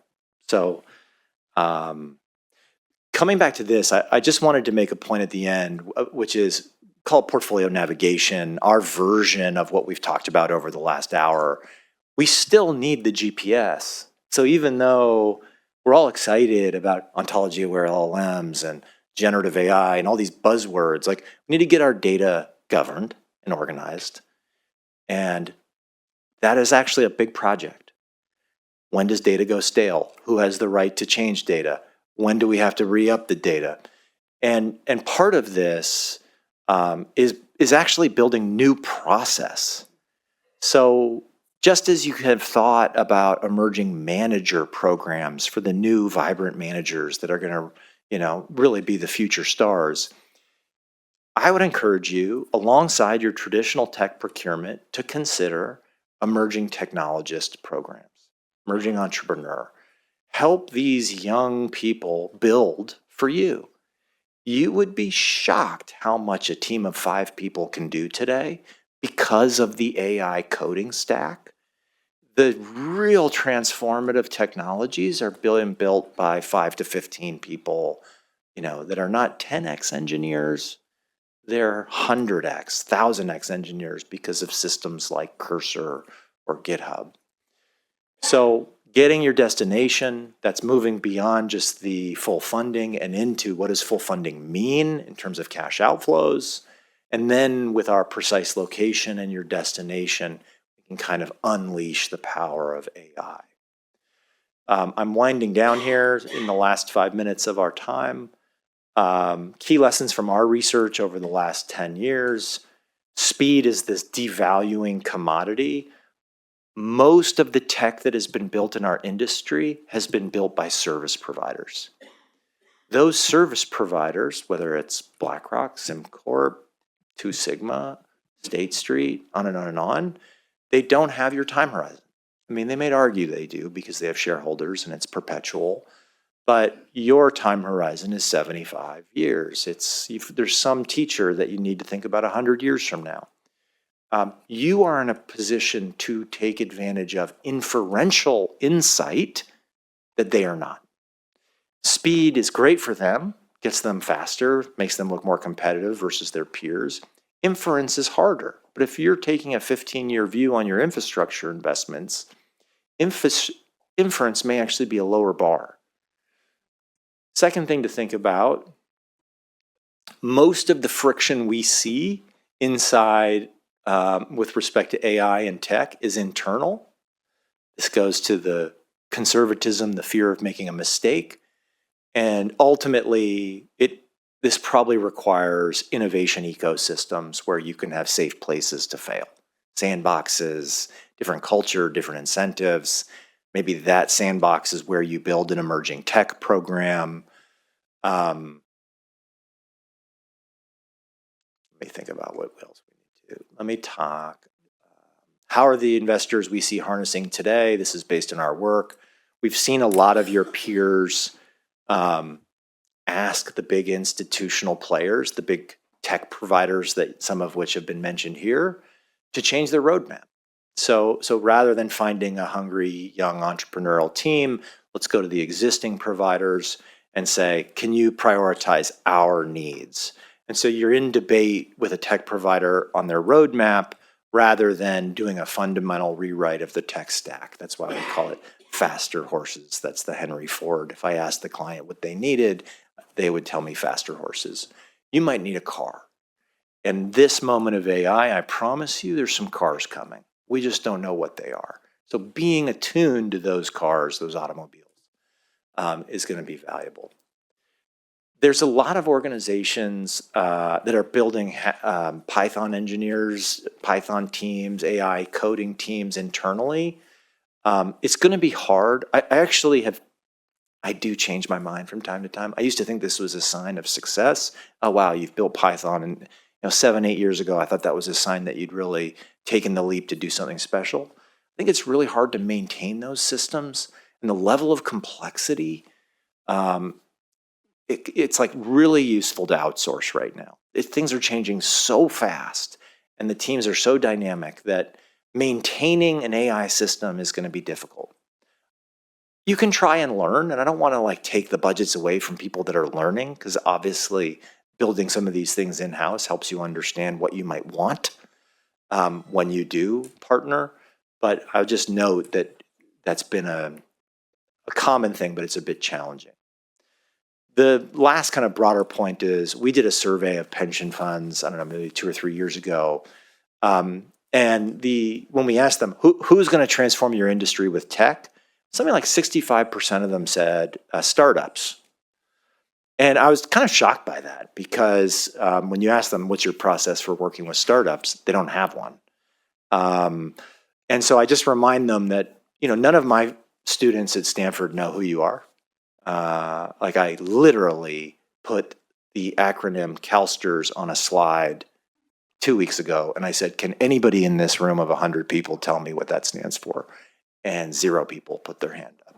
So these are the best and brightest. They don't know who you are. They don't know what CalPERS stands for. They didn't even know what SMC stands for, Stanford Management. So they are not, they're not, they're not building technology for you because they don't know you. They don't know your requirements. There are no venture capital firms that are focused on tech enablement for investing. It just doesn't rise to the level of things they're focused on. You have the spending, by the way, as an industry. There's about $190 billion spent a year in the investment industry on IT. That's about twice defense tech. So it should exist, but it doesn't. So you'll find some VCs dabbling on it, but there's also a lack of startups focused on it because there's not a lot of money. Also, most asset owners don't explain the problems they're trying to solve. They don't build startup-friendly processes, and you don't talk about your budgets. Boy, would I love for you to come out and tell the world you're spending $100 million a year on technology, which you probably should. But you don't, and your peers don't, and so people don't quite realize that this is an incredible space to build tech for. I think I'm at time, but I'll just leave you with this. Cassandra, let me know if you want to just cut me. Okay, cool. Last slide. How do you start? So we started with this earlier. Tech for beginners. Use AI to analyze your past decisions. Shouldn't be too scary. Obviously, like the people who made those decisions will be a little nervous. But if it's constructive, nobody's getting fired. We would think of this as like a past red team. And that can then evolve into a present day red team where an investment committee is kind of turning to their virtual board member and referring to their documentation. The next level of AI for amateurs is using a lot of the new quantitative linguistics to build new metrics. So part of what's powerful about generative AI, I've seen different stats on this, but it's something like 85 to 95% of the regulated reporting in finance is words. Okay, words, not numbers. And most of those words have been kind of looked at through lens of bias or momentum or things like that. But we're going to unlock a lot of new assumptions about the words written. And the words said on podcasts and things like that. So using different linguistic tools to study. As you begin to turn to pro level, use your technology to understand the threats of technology. This is a fun one, to ask ChatGPT what it's doing today to make your future life more difficult or exciting. We've seen quite a few projects on tech disruption risk. And it won't surprise you to hear that tech disruption risk is best studied through technology. And then the last one, expert mode, is as you begin to understand the red team, the new metrics, the ability of these systems to spot threats, you can begin to think about autonomy. And the autonomy is probably a lot like the autonomy you have in your driverless car. It still needs a driver mostly. It still gets constrained. Like if you have one of these cars that does it, like it's often very scary. I had to grab the wheel a few times on the way up here. Be careful out there. So that's going to be like it is with the investing for a little while. And so on that, I know I'm 3 minutes over, and I'll turn it back to the chair. Okay, we have a couple questions, if that's okay with you. I'm great. Yep, I'm ready. Mr. Juarez. Yes, thank you again, Dr. Monk. Let me first start by saying I got through most of the book, didn't finish it all, but I got through most of it. Wow. Fantastic. Oh, I mean, for someone who doesn't know a lot about AI, I thought you wrote in a way that allowed me to at least get invested a bit about what it means for us as a technologized investor. If I had to do it again, I would change that Change word. that title. Yeah. Thank you. I appreciate that. So again, kudos for just a very clear understanding, but it made me start to think about, and I've had this discussion a little bit with Scott about where that leaves us. And we had a very frank conversation, and I give Scott, you may want to come up, because I give him great credit for acknowledging we have a long way to go in this area. And that's why we have the working group but clearly, because I would have thought, just my false pride, that we were way ahead of everybody else. Scott assures me we are not. Thank you, Scott. I would love to hear, oh yeah, we have this solved, but we don't. And so we have a long way to go. I'll just bring up a couple things. First of all, I don't know who our chief technology officer is. You made a reference in your materials that we should have a chief technology officer when it comes to investments. So if we don't, something to think about. And again, this is a direction that I can give as a board member. He talks in there about collaboration with others.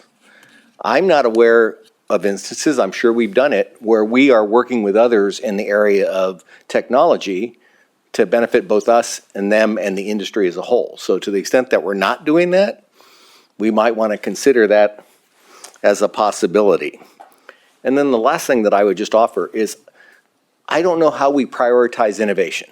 And I would love to hear, maybe what will come from the working group, but I would love to hear what is it that we're going to do to really put our arms around innovation. So that, because I think that's what leads to better results. So I'll stop there, and either one of you can. I can talk about the CalSTRS piece, and maybe Ashby cover the industry. Oh, what was that? Oh, okay. Well, let me just, I think you mentioned a CTO for investments, and right now, for investments, investment data solutions is being overseen by April Wilcox, our senior investment director. And a team is being formed underneath her. And I think one of the unlocks here too, and Ashby had mentioned this, is as we think about the evolution of investments and investment staff, we're quickly coming upon the need for folks who know how to invest, but also who know how to operate the technology more and more, possibly coding and other things. And those folks are expensive, and they're hard to recruit, and they're hard to bring in that talent, right? And so some of this we're going to be obviously outsourcing, but other elements we will have to eventually bring in. So I wanted to open that up, as I think this is a really good idea to think more about the structure of investment technology with the folks. Suggestion that we could draw in 5 very smart young people who have their hands around this, and not to say that that's the overall solution, but it might push us forward a bit. And so something to be thinking about is bringing in a core group, and I agree with you, they're probably the ones who are experts at it, or at least whatever you want to call an expert, are probably pretty expensive. But I would say let's start off small and get people to coalesce around, and we sort of doing, I appreciate the fact that we have this working group, but to really get us going, have them propel us a little bit forward. Yeah, and we'll put some more thought to that. I think that's a great idea. And in terms of prioritization, one of the things we've done too, and in recognition that we want to be on the forefront of technology in the investment division, is we've put it as one of our 3 strategic priorities going back 6 to 7 months. I can't remember the exact date. But so that's really something that we're going to build. Just like, prior we put the collaborative model as part of one of our strategic priorities. Right, and that's, I would hope we could apply the collaborative model to the selection of who we're going to work with. If we can work more internally on that, I think I'm convinced by his book, we're so much better off than going and basically relying on the technology of investment managers, those people who we would otherwise have to go to secure that information. Because we have significant large partners, we're leveraging them for That's their good. expertise in this space. And so April's met with many of our partners to tap their ideas, learn from them, get a lot of their technology bringing to us in different forms. And you'll be happy to know I've exhausted my thoughts on this subject, so I'm done. So quick, we have it's not confidential, so it's okay to talk about, but we have a community of 25 asset owners representing $11 trillion that gets together at Stanford for 1 week every year alone. I'm the only non-member that attends that with my colleague, and you're part of it. And you might not hear about it because we are fairly quiet about it. It's we get together and talk about tech stack, data, governance, all these things. And it's literally the collaborative model applied to technology, seeking input, sharing experience. And then as it relates to innovation, which was how do we do constructive innovation? So much of the innovation in this industry feels like it waits for crises. And then the crisis unlocks this pent up need or resource to go do something. I'm going to plug a different paper since you clearly have a high pain tolerance. You've read my stuff. We just published a paper 2 weeks ago on the gears of change and how you spin the gears. So asset allocation, implementation, and investment organization, and how you can do it constructively. And so I got your name. I'll forward you the paper. If you're interested, I'm happy to talk about it.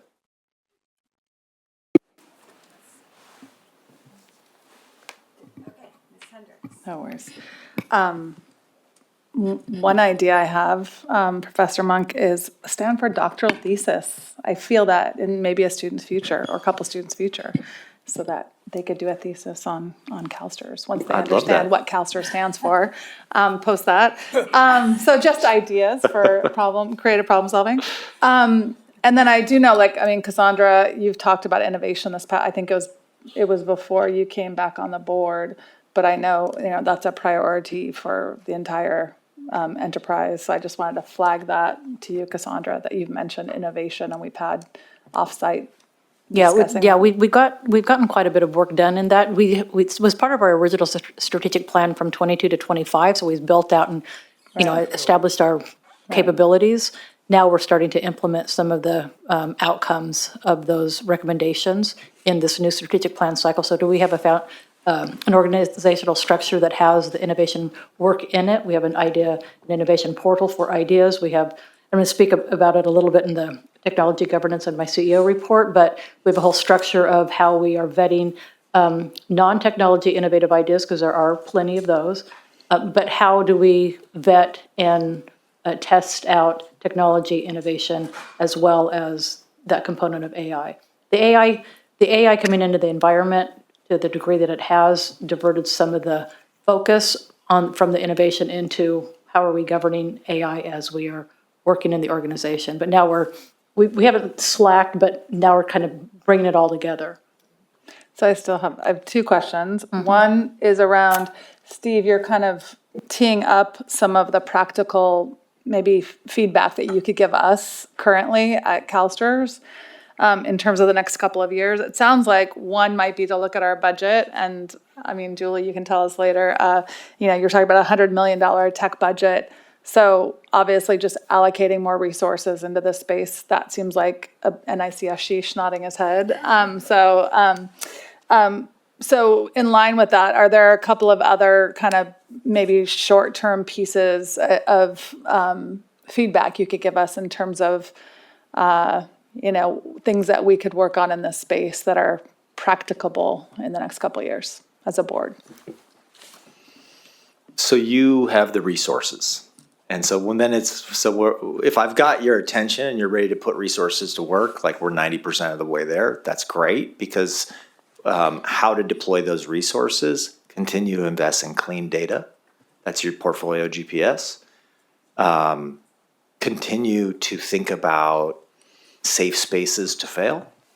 So that means dummy data sets, sandbox, different incentives, ways in which you can just start using, adopt, and do so in a safe spot. And then use cases.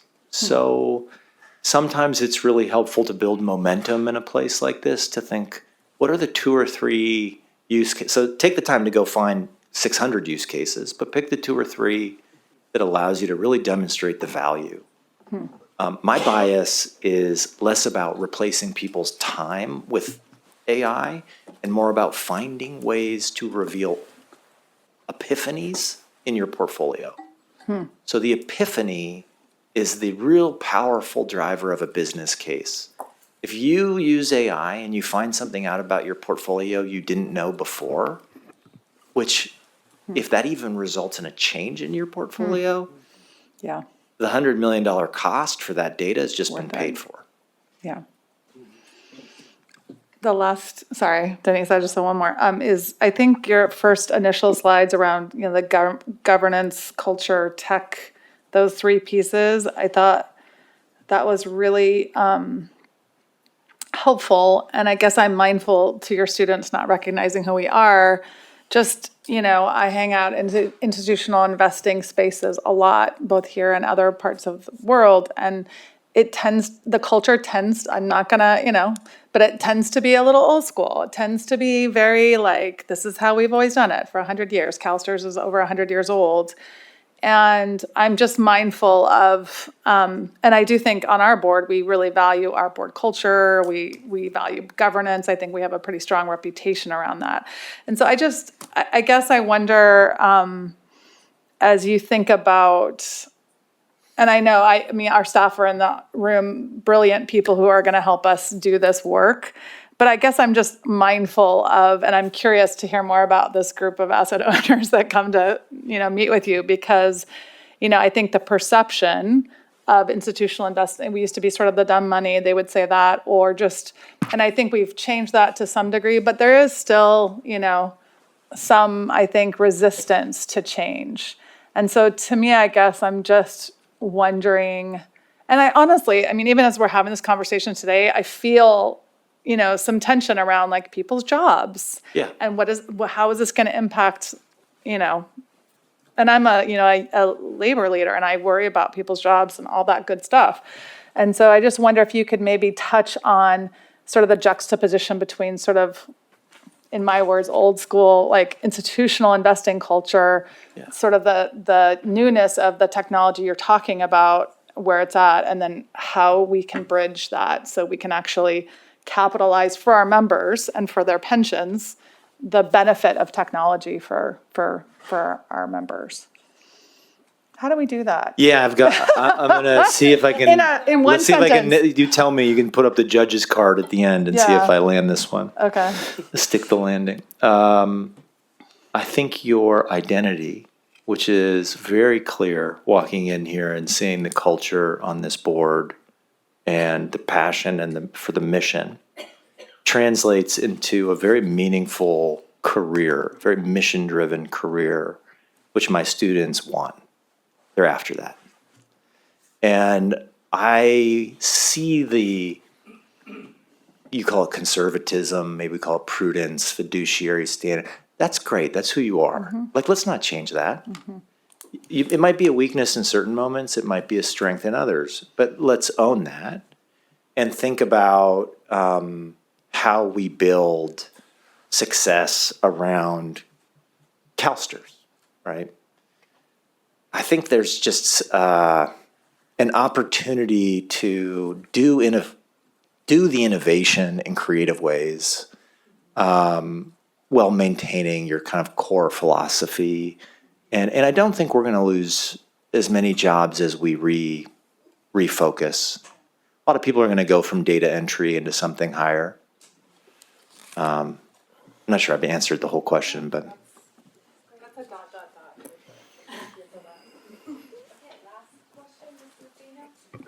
Thank you. Thank you, Madam Chair. And thank you, Dr. Monk, for your presentation. I have a question based on your research, which my colleague Sharon touched a bit.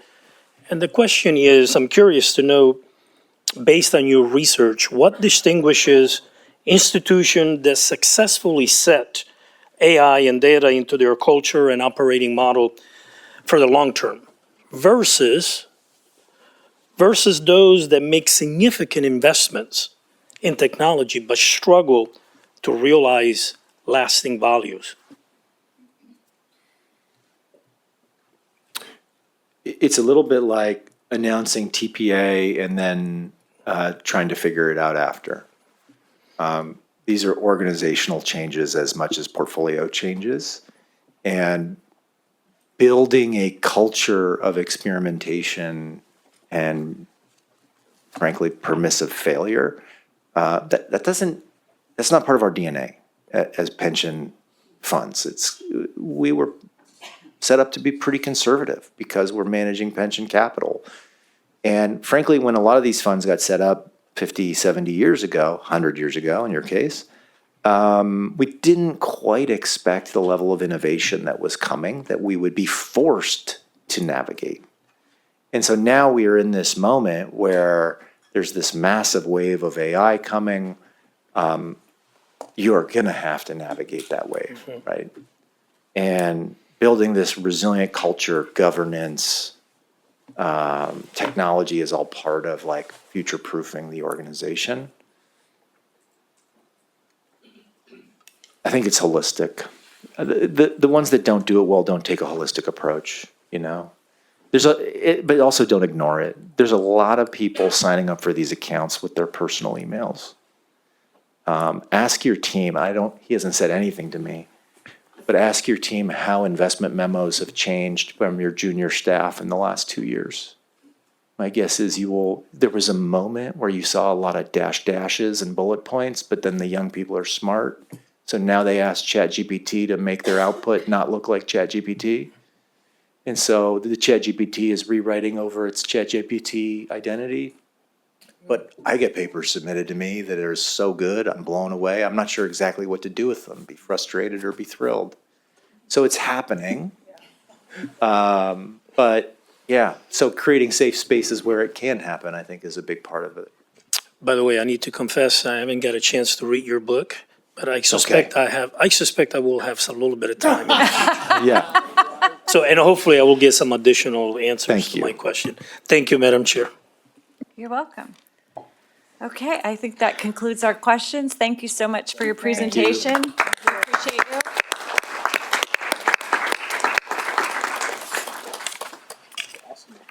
Okay, what is the pleasure of the board? Power through or take a few-minute break?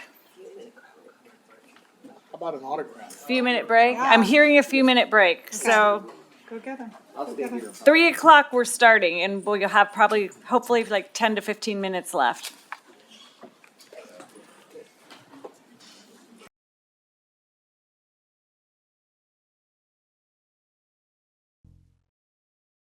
Okay. Welcome back, everyone. We are on item number 3, our Chief Executive Officer report. Thank you, Madam Chair. I updated you a little bit already about the technology working group, so I won't go into that any further in the report. I won't highlight anything more on that. But I did want to include some updates on our technology and AI governance. Obviously, this is a very important consideration for the board, and I've had inquiries as to what are we doing now. I mean, we're learning a lot, and we are moving forward at a pace that I think is pretty quick, and we're exploring a lot of things. But obviously, we're not waiting to build out frameworks in the future to govern the responsibilities that we hold now in implementing any technology or artificial intelligence. So I just wanted to share with you that CalSTRS operates under a mature enterprise technology governance framework currently that includes AI. And they are strategically aligned, secure, and legally reviewed and operationally ready before implementation. That's when we're exploring new technology or enhancing technologies. Every technology request follows a structured multi-stage intake and review process involving enterprise architecture, information security, legal, and business leadership, creating consistent checks and balances and clear accountability across the organization. Requests involving generative AI move through the same enterprise pathway with additional safeguards, including early executive approval, enhanced data and security risk assessments, and review against CalSTRS AI policies, our guiding principles, and usage restrictions. This governance applies not only to new AI initiatives, but also when AI capabilities are added to existing platforms or systems, ensuring new functionality is fully vetted before it is activated or deployed. Executive level review provides a holistic enterprise view of AI usage and risk, including applications across all areas of the organization, investments included, so we have a visibility to the work that investments is advancing in their part of the organization, ensuring consistent oversight and alignment with our strategy. All AI requests and approved functionalities are cataloged and tracked end to end, allowing leadership to monitor progression, risk exposure, and enterprise impact in real time. Oversight is risk-based and proportionate, enabling innovation to move efficiently while ensuring higher impact technologies receive appropriate cross-enterprise and executive scrutiny. This operational model is reinforced by defined roles and responsibilities, standing governance committees, evolving policies and controls, and ongoing reporting and on key performance indicators. So while that sounds like a lot of bureaucratic structure, we really have been thoughtful about trying to be very expeditious in how we're reviewing it, getting ideas put in front of the executive team early so that we can get those things approved for exploration and piloting and opportunities to fail safely in the environments that we need to test those out in. But we do keep an eye on everything that's going on in the organization so that we are making sure that the risks are appropriately reviewed and mitigated if we see any. And that's the only thing that I was going to report on my CEO report. I was going to hand it over to Jeff, who would speak to the Benefit Connect status on the implementation, which is another topic of my CEO report. So I'll hand it over to you. But I would be happy to take questions on anything on that as well. Thank you, Cassandra. Madam Chair, Madam Vice Chair, members of the board, good afternoon. Jeff Zimmer, Chief Benefits Officer. So I wanted to go a little bit in more detail than what was in Cassandra's CEO report about our Benefit Connect implementation and stabilization efforts. I titled the slide 127 days. That's how long it's been since we went live. And I debated using calendar days versus business days, but doing business days would be a disservice to the people that have been working weekends and overtime and holidays to get us where we are. So here we are 127 days in. What have we seen? The successes. So our main priority was continuity of income. That scheduled payments were timely and accurate. And we used the system to its maximum in December. 1 week in December, we ran the maximum amount of payrolls that we would ever run. 2 weekly payrolls, a quarterly supplemental, and a monthly, to the tune of more than 600,000 payments and more than $1.8 billion. Similarly, in December, we reviewed, tested, and published 124,000 tax forms. So those have been to print, and some of our members have received them already, so those are very important, obviously. Both of those efforts took a lot of teams and a lot of staff to review, quality control, and oversee to ensure those accuracies. So there's a lot of work going into ensuring everything is correct. And although we have some difficulty getting through to the contact center right now, we remain high with the satisfaction. Once you reach someone to talk to them, and this is the feedback that we're getting both in verbatims from surveys and anecdotally and in conversations, is that there is frustration with reaching us, but when you get to someone, you are satisfied with the help that we are able to provide. So we're happy that we're maintaining that level of satisfaction once you reach someone that can help you. On that note, difficulty reaching us. So year over year, this 127 days, we have a 71% increase in call volume. We have a 47% increase in handle time, how long those calls take to resolve. Those two things together have caused a lot of frustration for our customers. And we know it's not sustainable. and we acknowledge that they feel it is unacceptable. I've spoken to members about their frustration. Many people have spoken to members about their frustration. We've had conversations with California Retired Teachers Association, their advocates, about what they're hearing from their members. And we know that it used to be seconds that you would reach the contact center. Now we have to measure that in hours. And that is not somewhere that we want to be and is not the standard that we are trying to set. And it's below our expectations, and we know that. And we are working to change it. Employer inquiries and disputes are also up. So the time it takes to get to an employer has taken longer.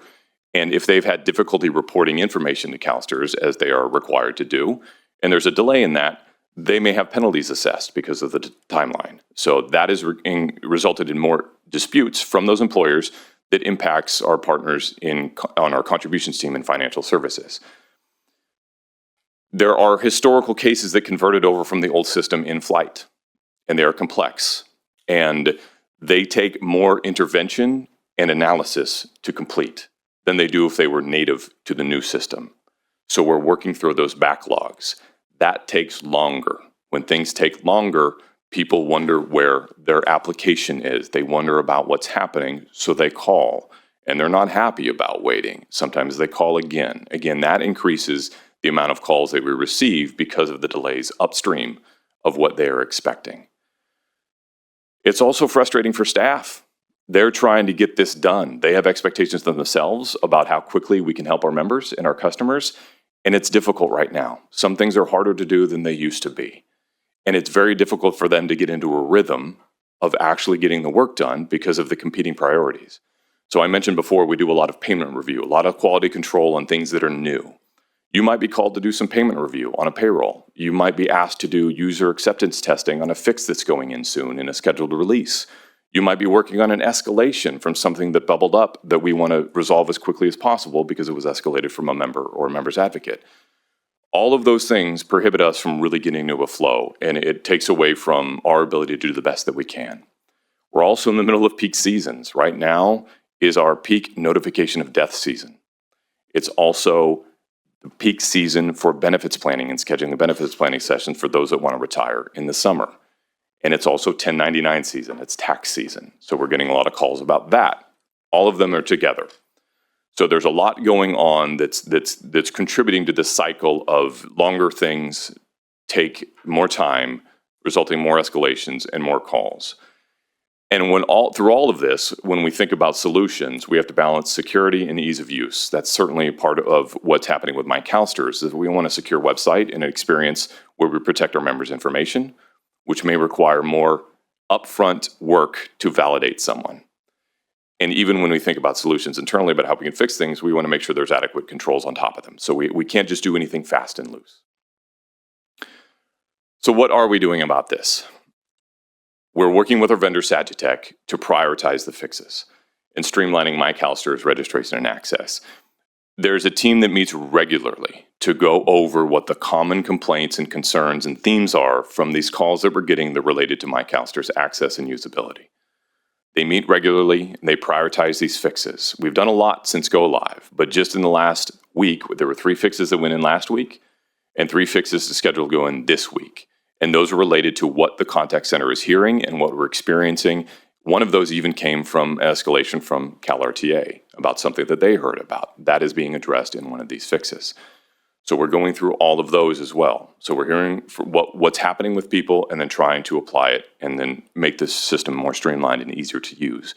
We're also trying to put more education up front. For example, 1099 information. So we have a space on CalSTRS.com where you can learn more about your 1099. There's also something about CalSTRS, the new CalSTRS, because we want people to know what's happening, what the current wait times could be, and also small things about with the advances in cell phone operating systems, sometimes our phone number is recognized as spam and it'll go right to voicemail.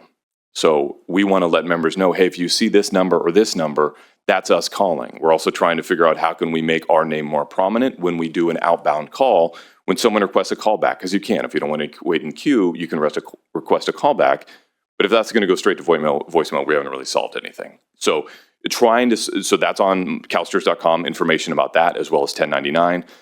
And we're trying to divert calls as much as possible. There's a question you can get answered, we can try and answer it ahead of time. And also working with CalRTA, they've been great advocates about using their channels where we can leverage them more to get information out to their membership, our retired members. So they've been very generous in offering that support, which I appreciate. How can we get more information to more people? We've also, of course, internally shifted resources and use overtime. That's a short-term solution because that's how we burn people out.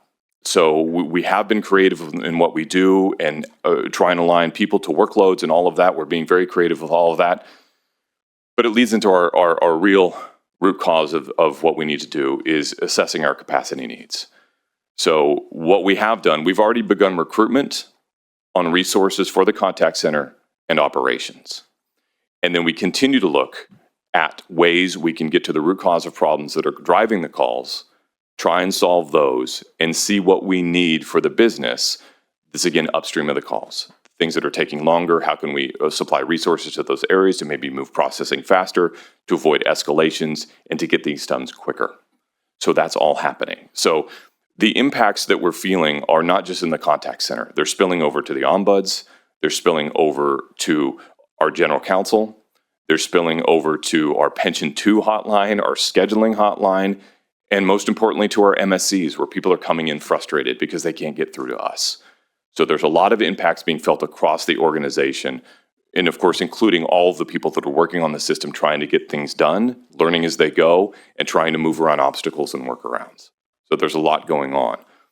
But going back to that satisfaction, the main goal is how do we get more people to the people that can help them so they have that experience. And what we've been doing in the last 2 weeks, and since we've gone live, to think about ways that we can fix this, has made me a lot more confident. We've been getting support from communications. We've been getting support from financial services. We're getting support from even our enterprise risk and compliance areas now helping out with some of this. So the organizational effort to come together on all of this makes me confident that we're going to do better at getting people to the people, our customers, to the people that can help them. So that's what I wanted to share, and I'm happy to answer questions if you have any.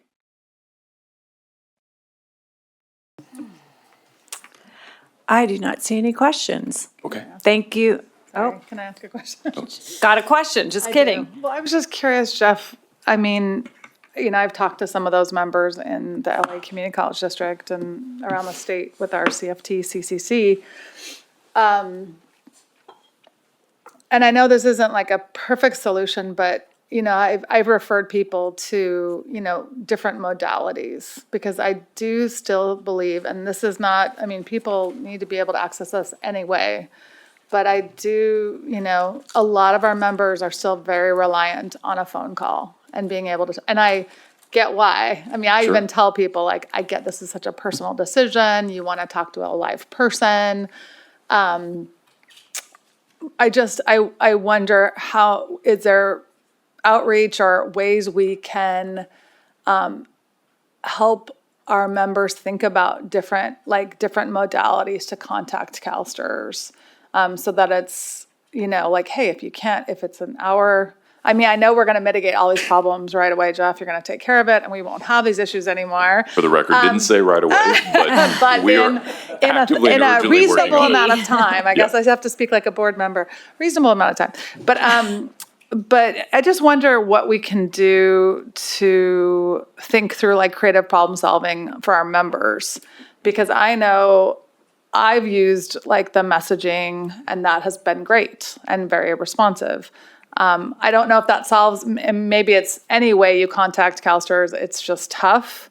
And that might be the answer. But I do wonder, and again, I mean, in a perfect world, you should be able to reach CalSTRS through, you know, whatever way you want. Right. I personally know from in my life, I have gone to like texting and the chatting and the putting myself in the queue and then having them call me back, you know. So I wonder what we can do to help, what's the right word? Like help our members feel more comfortable with different modalities or educate them on here are all the different ways. I know we do that in some of the publications, Yes. but it's what I've been talking to our members about, the ones that I talk to, is there are different ways to contact CalSTRS and you can send an email. It's not as quick, but, you can expect a response from CalSTRS, and maybe it might be a faster way to get what you need. Yeah, Or a less frustrating way to get what you need in the short term, I should say. So maybe could you speak to that a little bit in terms of? Sure. Yeah. And right now, you kind of alluded to it, that everyone is using all the channels right now. Yeah. Like I said, be it the ombuds or in the MSC or contacting us. And once you get registered for My CalSTRS, you can absolutely send a secure message, and we will answer that message. Yeah. The difficulty is, as you know, the demographics of our population, from a 20-year-old brand new teacher Yeah. to someone who is, potentially in a assisted care facility that doesn't have access to a computer or already access to a computer. So that's a wide range of people that need help in very different places, and we have to meet them at those different places. So we're definitely looking at ways to get information to people sooner, maybe doing more of it, and maybe people get tired of it. Yeah, CalSTRS, I know, thank you.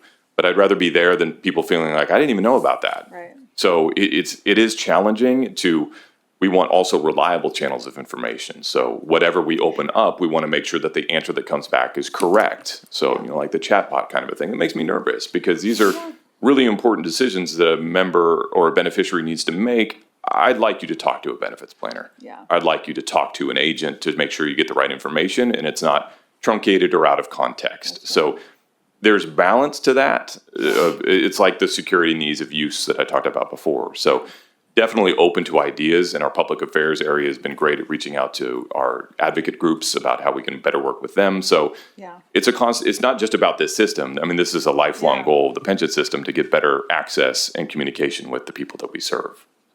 Yeah, I had I don't know, sorry, I popped myself out. I had a member who said, she was on hold with CalSTRS for an hour and a half or so. And it turns out when I talked to her, the problem, again, I'm sorry to be a broken record. I feel like I always say this, problems with our district, not with CalSTRS. Right. And so my poor chancellor, we will just, but I think that's, so I think there's just always work to be done in terms of, figuring out how to support our members. I just wish, there was a Quick fix. quick fix, yes, exactly. Yeah. Because I empathize with our members, but I also recognize we've just had a conversation about AI and technology, and I do think there are going to be thoughtful, trustworthy ways that we can get information. I recently,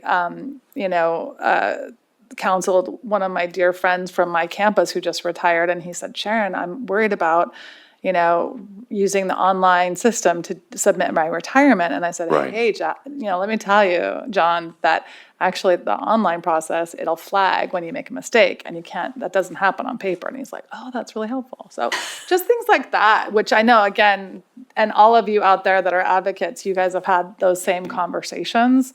But yeah, I'm just trying to think through how we can, I just think sometimes technology is challenging and kind of fear producing, and also just all the things you brought up too, right? Like I don't answer my phone anymore because I get so many spam calls too. Right, So right. it's a lot of complexity here, and but I yeah, will say but the relationships are certainly important. yes, Is, how can we get to indeed. the right people that have the most leverage with the people that they advocate for, their constituents? And that's certainly what we're using right now. Is that will never go away. Right. And it may not solve the problem immediately, but we are aware of how important that is right now more than ever. Yeah. And I do appreciate the transparency and honesty and just bringing that forward to us and not sugarcoating it. I really, respect your team for doing that, because I know that's not easy sometimes to do that. So thank you for that report. I appreciate that. I appreciate We are hanging on, but it feels like we're hanging on. Yeah. Well, blessings on your team right now. It's a tough, So I just want everyone to remember that Karen and I are meeting with the Pension Solution Benefit Connect team, with Jeff and Ashish and their teams, and talking through all of these things, getting updated. And I'm fairly confident that things are going to start looking better soon. It's just going to take a lot of work. And to all the teams listening, thank you so much for all your extra time you've been putting in. It's appreciated, and our members appreciate it. And when people call me having issues, I'm like, well, what is the issue? Because sometimes people are calling about things they don't really need to be calling about, and maybe we can just help solve it at a different level, so like Sharon said. So thank you, Jeff and Ashish and everybody. We appreciate it. Thank you. Okay, are there any public comments on item 3? There are public comments for item 3. I believe first we're going to go to Leonard. Good afternoon. Still Leonard Goldberg, United Teachers Los Angeles. Jeff, just want to say thank you to you and your team. Recognize that there are people that are still using the F word, frustrated, but we're teaching them the P word, patience, because that's what we do. So just want to thank you for being straightforward, honest, and taking our feedback. As one of your biggest stakeholder groups, really appreciate you working with us and taking some of the heat for things that are beyond your control, but yet you're working to solve. So thank you very much. Appreciate the collaboration, and I know things will onward and upward. Thank you. Thank you for your comment. Our next speaker will be Kathy, followed by Dawn. I'm Kathy Kenley. I'm the Governmental Relations Committee Chair for CalRTA. And before I begin, I do want to give my personal thanks to Frank for your thoughtful and dedicated service. And I also want to recognize the tremendous undertaking it has been to change the website and to activate the CalSTRS login. However, on behalf of the members of CalRTA, I do need to express the frustration and, yes, even the anger that many of our members have felt. The 9-step login procedures can be very complicated for some of them, and then the wait time for the callback when they are instructed to call back, sometimes the wait time is up to 4 hours. They have a doctor's appointment, they have other things, and then they have to start the whole process over. So it's taking CalSTRS staff, and it's also frustrating our members. So it is kind of a catch-22. And I agree that once they actually get a person to talk to on the phone, it's very productive. But if they have spent 8 hours trying to do that, then the frustration has built. The real issue often for us, many of our members are the most senior of the retirees. They cannot do this on their phones. They do not have access to a secure computer. They need help, which compromises the confidentiality that is needed. And so it does become very complicated. And so we're happy that we've had some contact. We know that the 1099 forms, most of those have been received in the mail. That's going to take some of the pressure off because many people were trying to log on to get those forms. A change that occurred is that now they only get a single 1099 because it's been consolidated, which makes logical sense. But people who have been used to getting 2 are frustrated because they can't find the second one in the mail. And so our president, Mark Allen, he talked to his board yesterday. We put out emails to our board and to our members, but of course that's limited to only our members that have emails. So we are going to put it in our publications as well to let them know if you got your 1099, you're done, and you can file your taxes. And so I think this is important that we continue that kind of thing. And then going forward, we really do have to brainstorm how do we really help the most senior of our retirees, which is a growing number, by the way, and they don't have the access. We were happy that we did get to talk to Jeff, and he's talked to our advocate, and we are working on it, and we're here to help you too. We're going to try to get as much information out to our members so that they can get their problem solved before they have to contact CalSTRS. That will help with everyone. Thank you. Thank you. Thank you for your comment. Our next speaker will be Dawn. Good afternoon, Don Stauffer, CTA, NEA, retired. I want to thank Jeff Zimmer and Diane Stanton for coming to Los Angeles last weekend at our state council and speaking with our members all weekend long. I'm sure it was very helpful to them.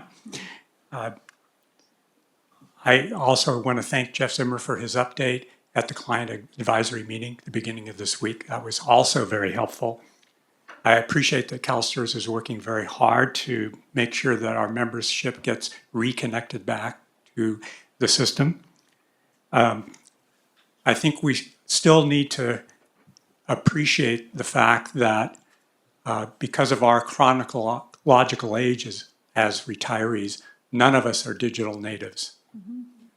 And I know, based upon just the previous presentation, it made me think of this drawer at home I had filled with maps from AAA that I finally disposed of a couple of years ago. But again, we have members that we see on a regular basis who don't use email, use landlines to talk on the phone, write checks to pay their bills, expect communication to be written on paper and mailed through the U.S. Postal Service. And that is daunting for us because those modes of communication are becoming very expensive, but that's what we have to do to reach our members. I appreciate that Diane Stanton sent out communication on tips and pointers for members to get back into the system to help them restore and log in. And we're going to be including that information in our next newsletter that goes out to members in the next week or so. And we're happy to help in any way we can to make sure our members have all the tools they need to access their retirement information. Thank you. Thank you. Thank you for your comment. Our next speaker will be Kevin. Oh, I'm sorry. Our next speaker will be Mark. Thank you. Hi, I'm Mark Allen. I'm the president of CalRTA. And I don't have to repeat everything they just said, which I was going to say all of that off the top of my head. But I want to thank Jeff for listening to us last week when we had our constituent meeting, I believe it was. He summarized basically everything that was said that we as a group were concerned with. And though I hate to even say it, I guess we're going to have to send letters through the mail to certain members because that's, as Dawn just said, is the communications that they can still work with. But thank you. We've heard good reports, but you know the rest. Thank you. Thank you.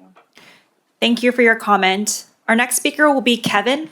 Hello, Kevin Welch, Downey Education Association. So literally today we're finishing our retirement incentive, and I got a picture from a colleague. We have about 50 or 60 members that are lining up to turn in their PARS papers. And it got me thinking about the retirement readiness team here at CalSTRS that's partnered with my school district to provide education, which they've come down over the past 2 years and have provided an incredible amount of education to our members, which is now resulting in higher knowledge of our teachers about CalSTRS. However, I think my ask is to continue to partner and promote it even more about what CalSTRS is, what we do, how we serve our members. I'll give you an example. I was working with one of my members last week, and of course, one of the first things I do is say, hey, let's go to my CalSTRS account, log in, and let's check your one-time death beneficiary. There's certain things that we've learned here over the years.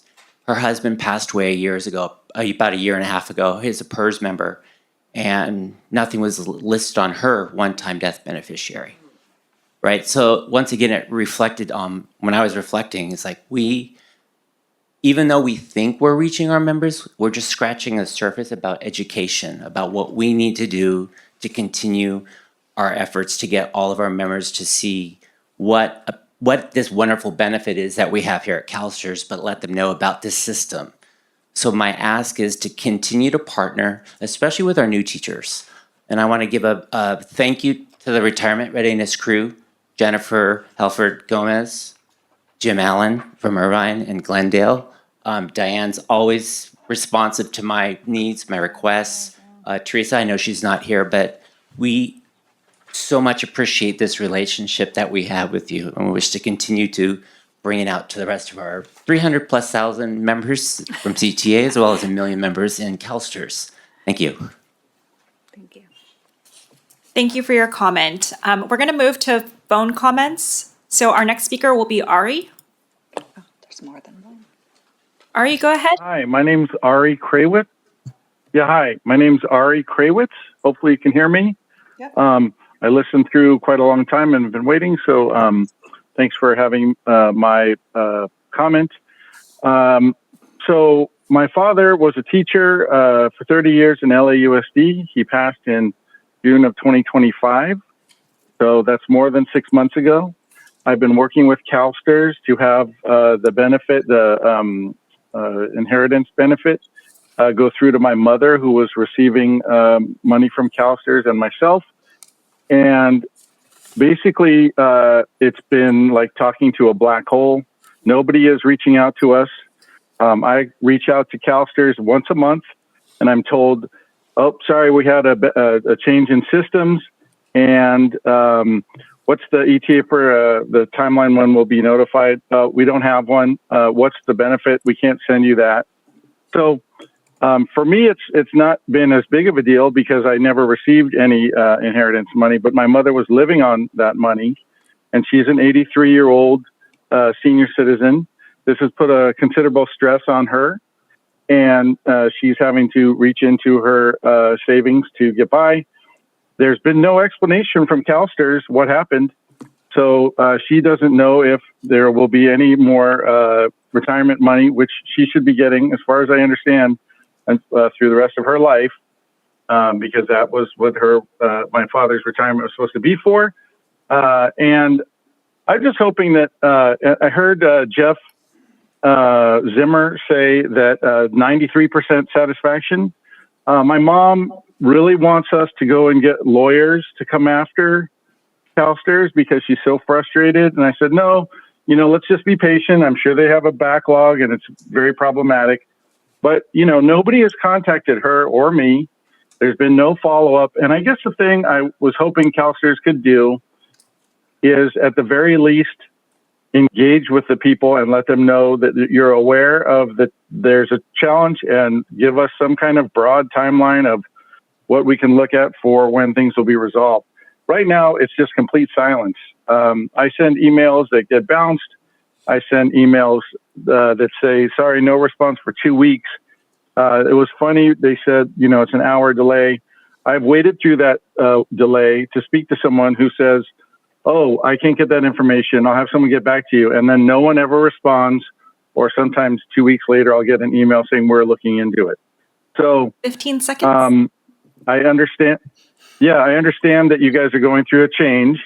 I work in a customer support organization myself, and we proactively reach out to our customers. I don't know why you guys can't do that.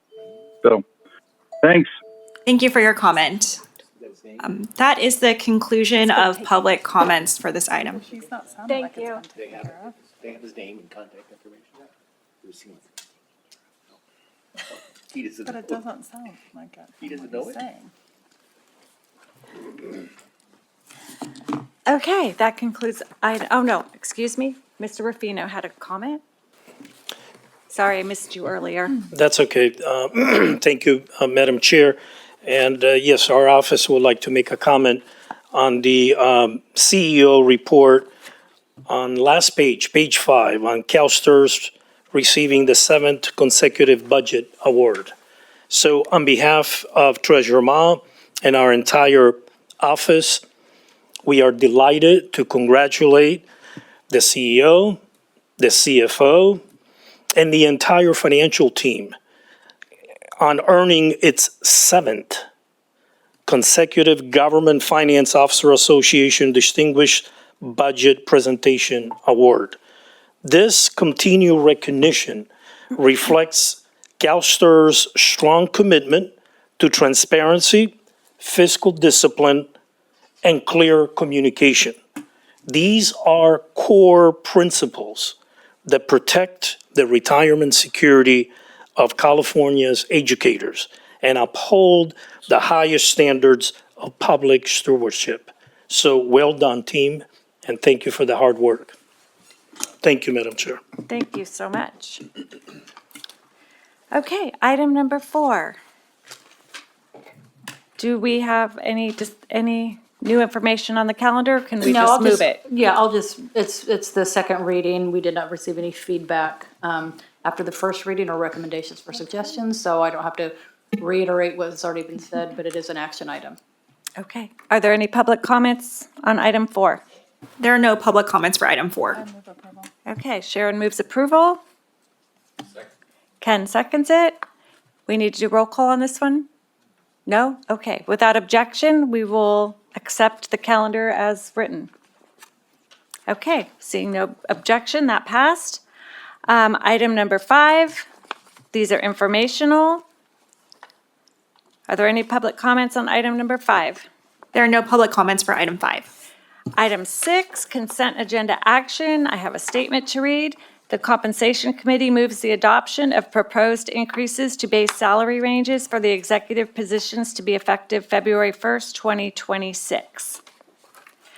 Having said that, I need a motion to move the consent agenda. Yeah. What? I'm sorry, did that say executive and investment decision?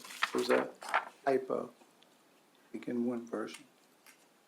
It said adoption of proposed increase to base salary ranges for executive. It should say and investment. And investment. Thank you for catching that. Okay. I need a motion to pass, to move item number 6, A through E. It's been moved and seconded. Roll call vote, please. Yes. Correct me if I'm wrong, but this is what I have. The Compensation Committee moves the adoption of proposed increases to the base salary ranges for the executive positions and investment positions to be effective February 1st, 2026.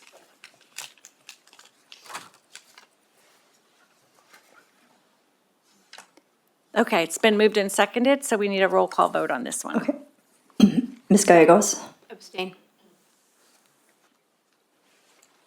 Mr. Keeley? Yes. Mr. Tang? Yes. Ms. Yamamoto? Aye. Ms. Hendricks? Yes.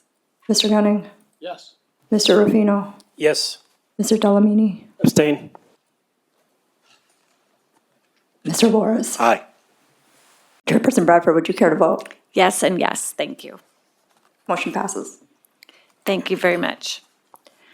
Okay, informational items, number 7, items referred by committee.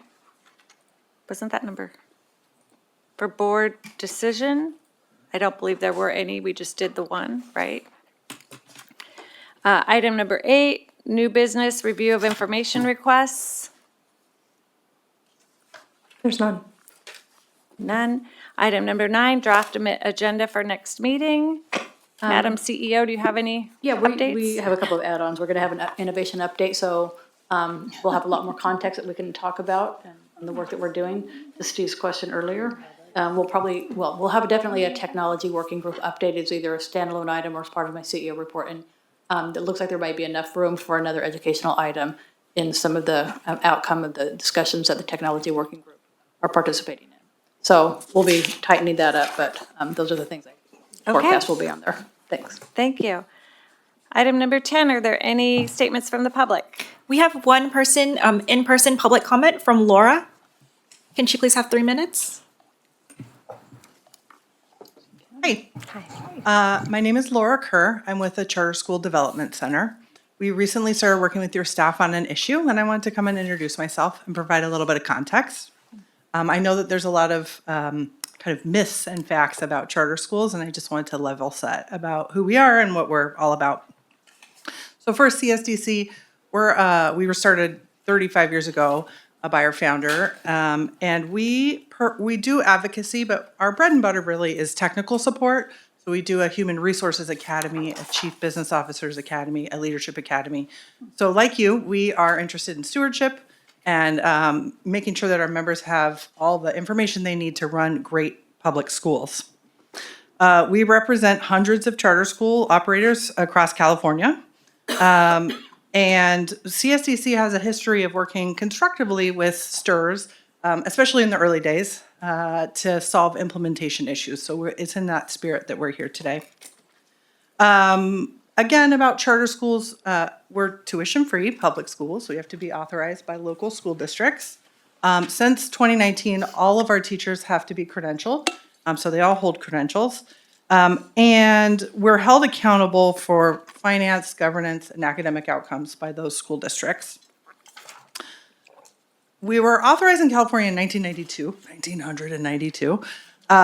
and since then we've really grown. So we have about 12 0.5% of the student enrollment in the state, starting in 24-25, so last year. And that's about 727,000 students. So for context, that's the combined enrollment of LAUSD, San Diego Unified, Oakland Unified, and Sac City. So we're serving a lot of kids out there, and we have a ton of educators that work for us. Charter schools do not fit the traditional mold by design, right? So I know it can be very hard to make policy about them because we are intentionally different.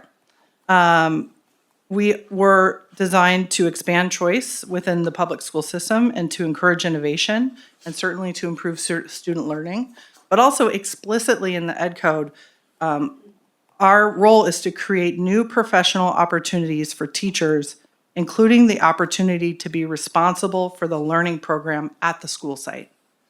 So most of our leaders, many of our leaders come up through the teaching ranks and then become deans and principals and coaches and superintendents. And we think that that's incredibly important and want to preserve that pipeline. I was looking at your foundational documents because I'm new. I love your strategic plan. All that stuff looks amazing. And I think we have a lot of shared values. And I know that you guys are doing the work to modernize your systems. So I'll just end by saying, I hope that we can work together to make sure that educators remain supported in retirement pathways and have clear and accessible ways to stay in the system. Thank you. Thank you. Thank you for your comment. That is the conclusion of public comment for item 10. Okay. I have been informed that we do not have any information items for closed session, so we will not be meeting in closed session today. That's for the board. And this concludes our board meeting for today. We will see you tomorrow for investments. At what time? Oh, is it 9 o'clock? At 9 o'clock. Thank you, everyone, for coming. Have a wonderful day.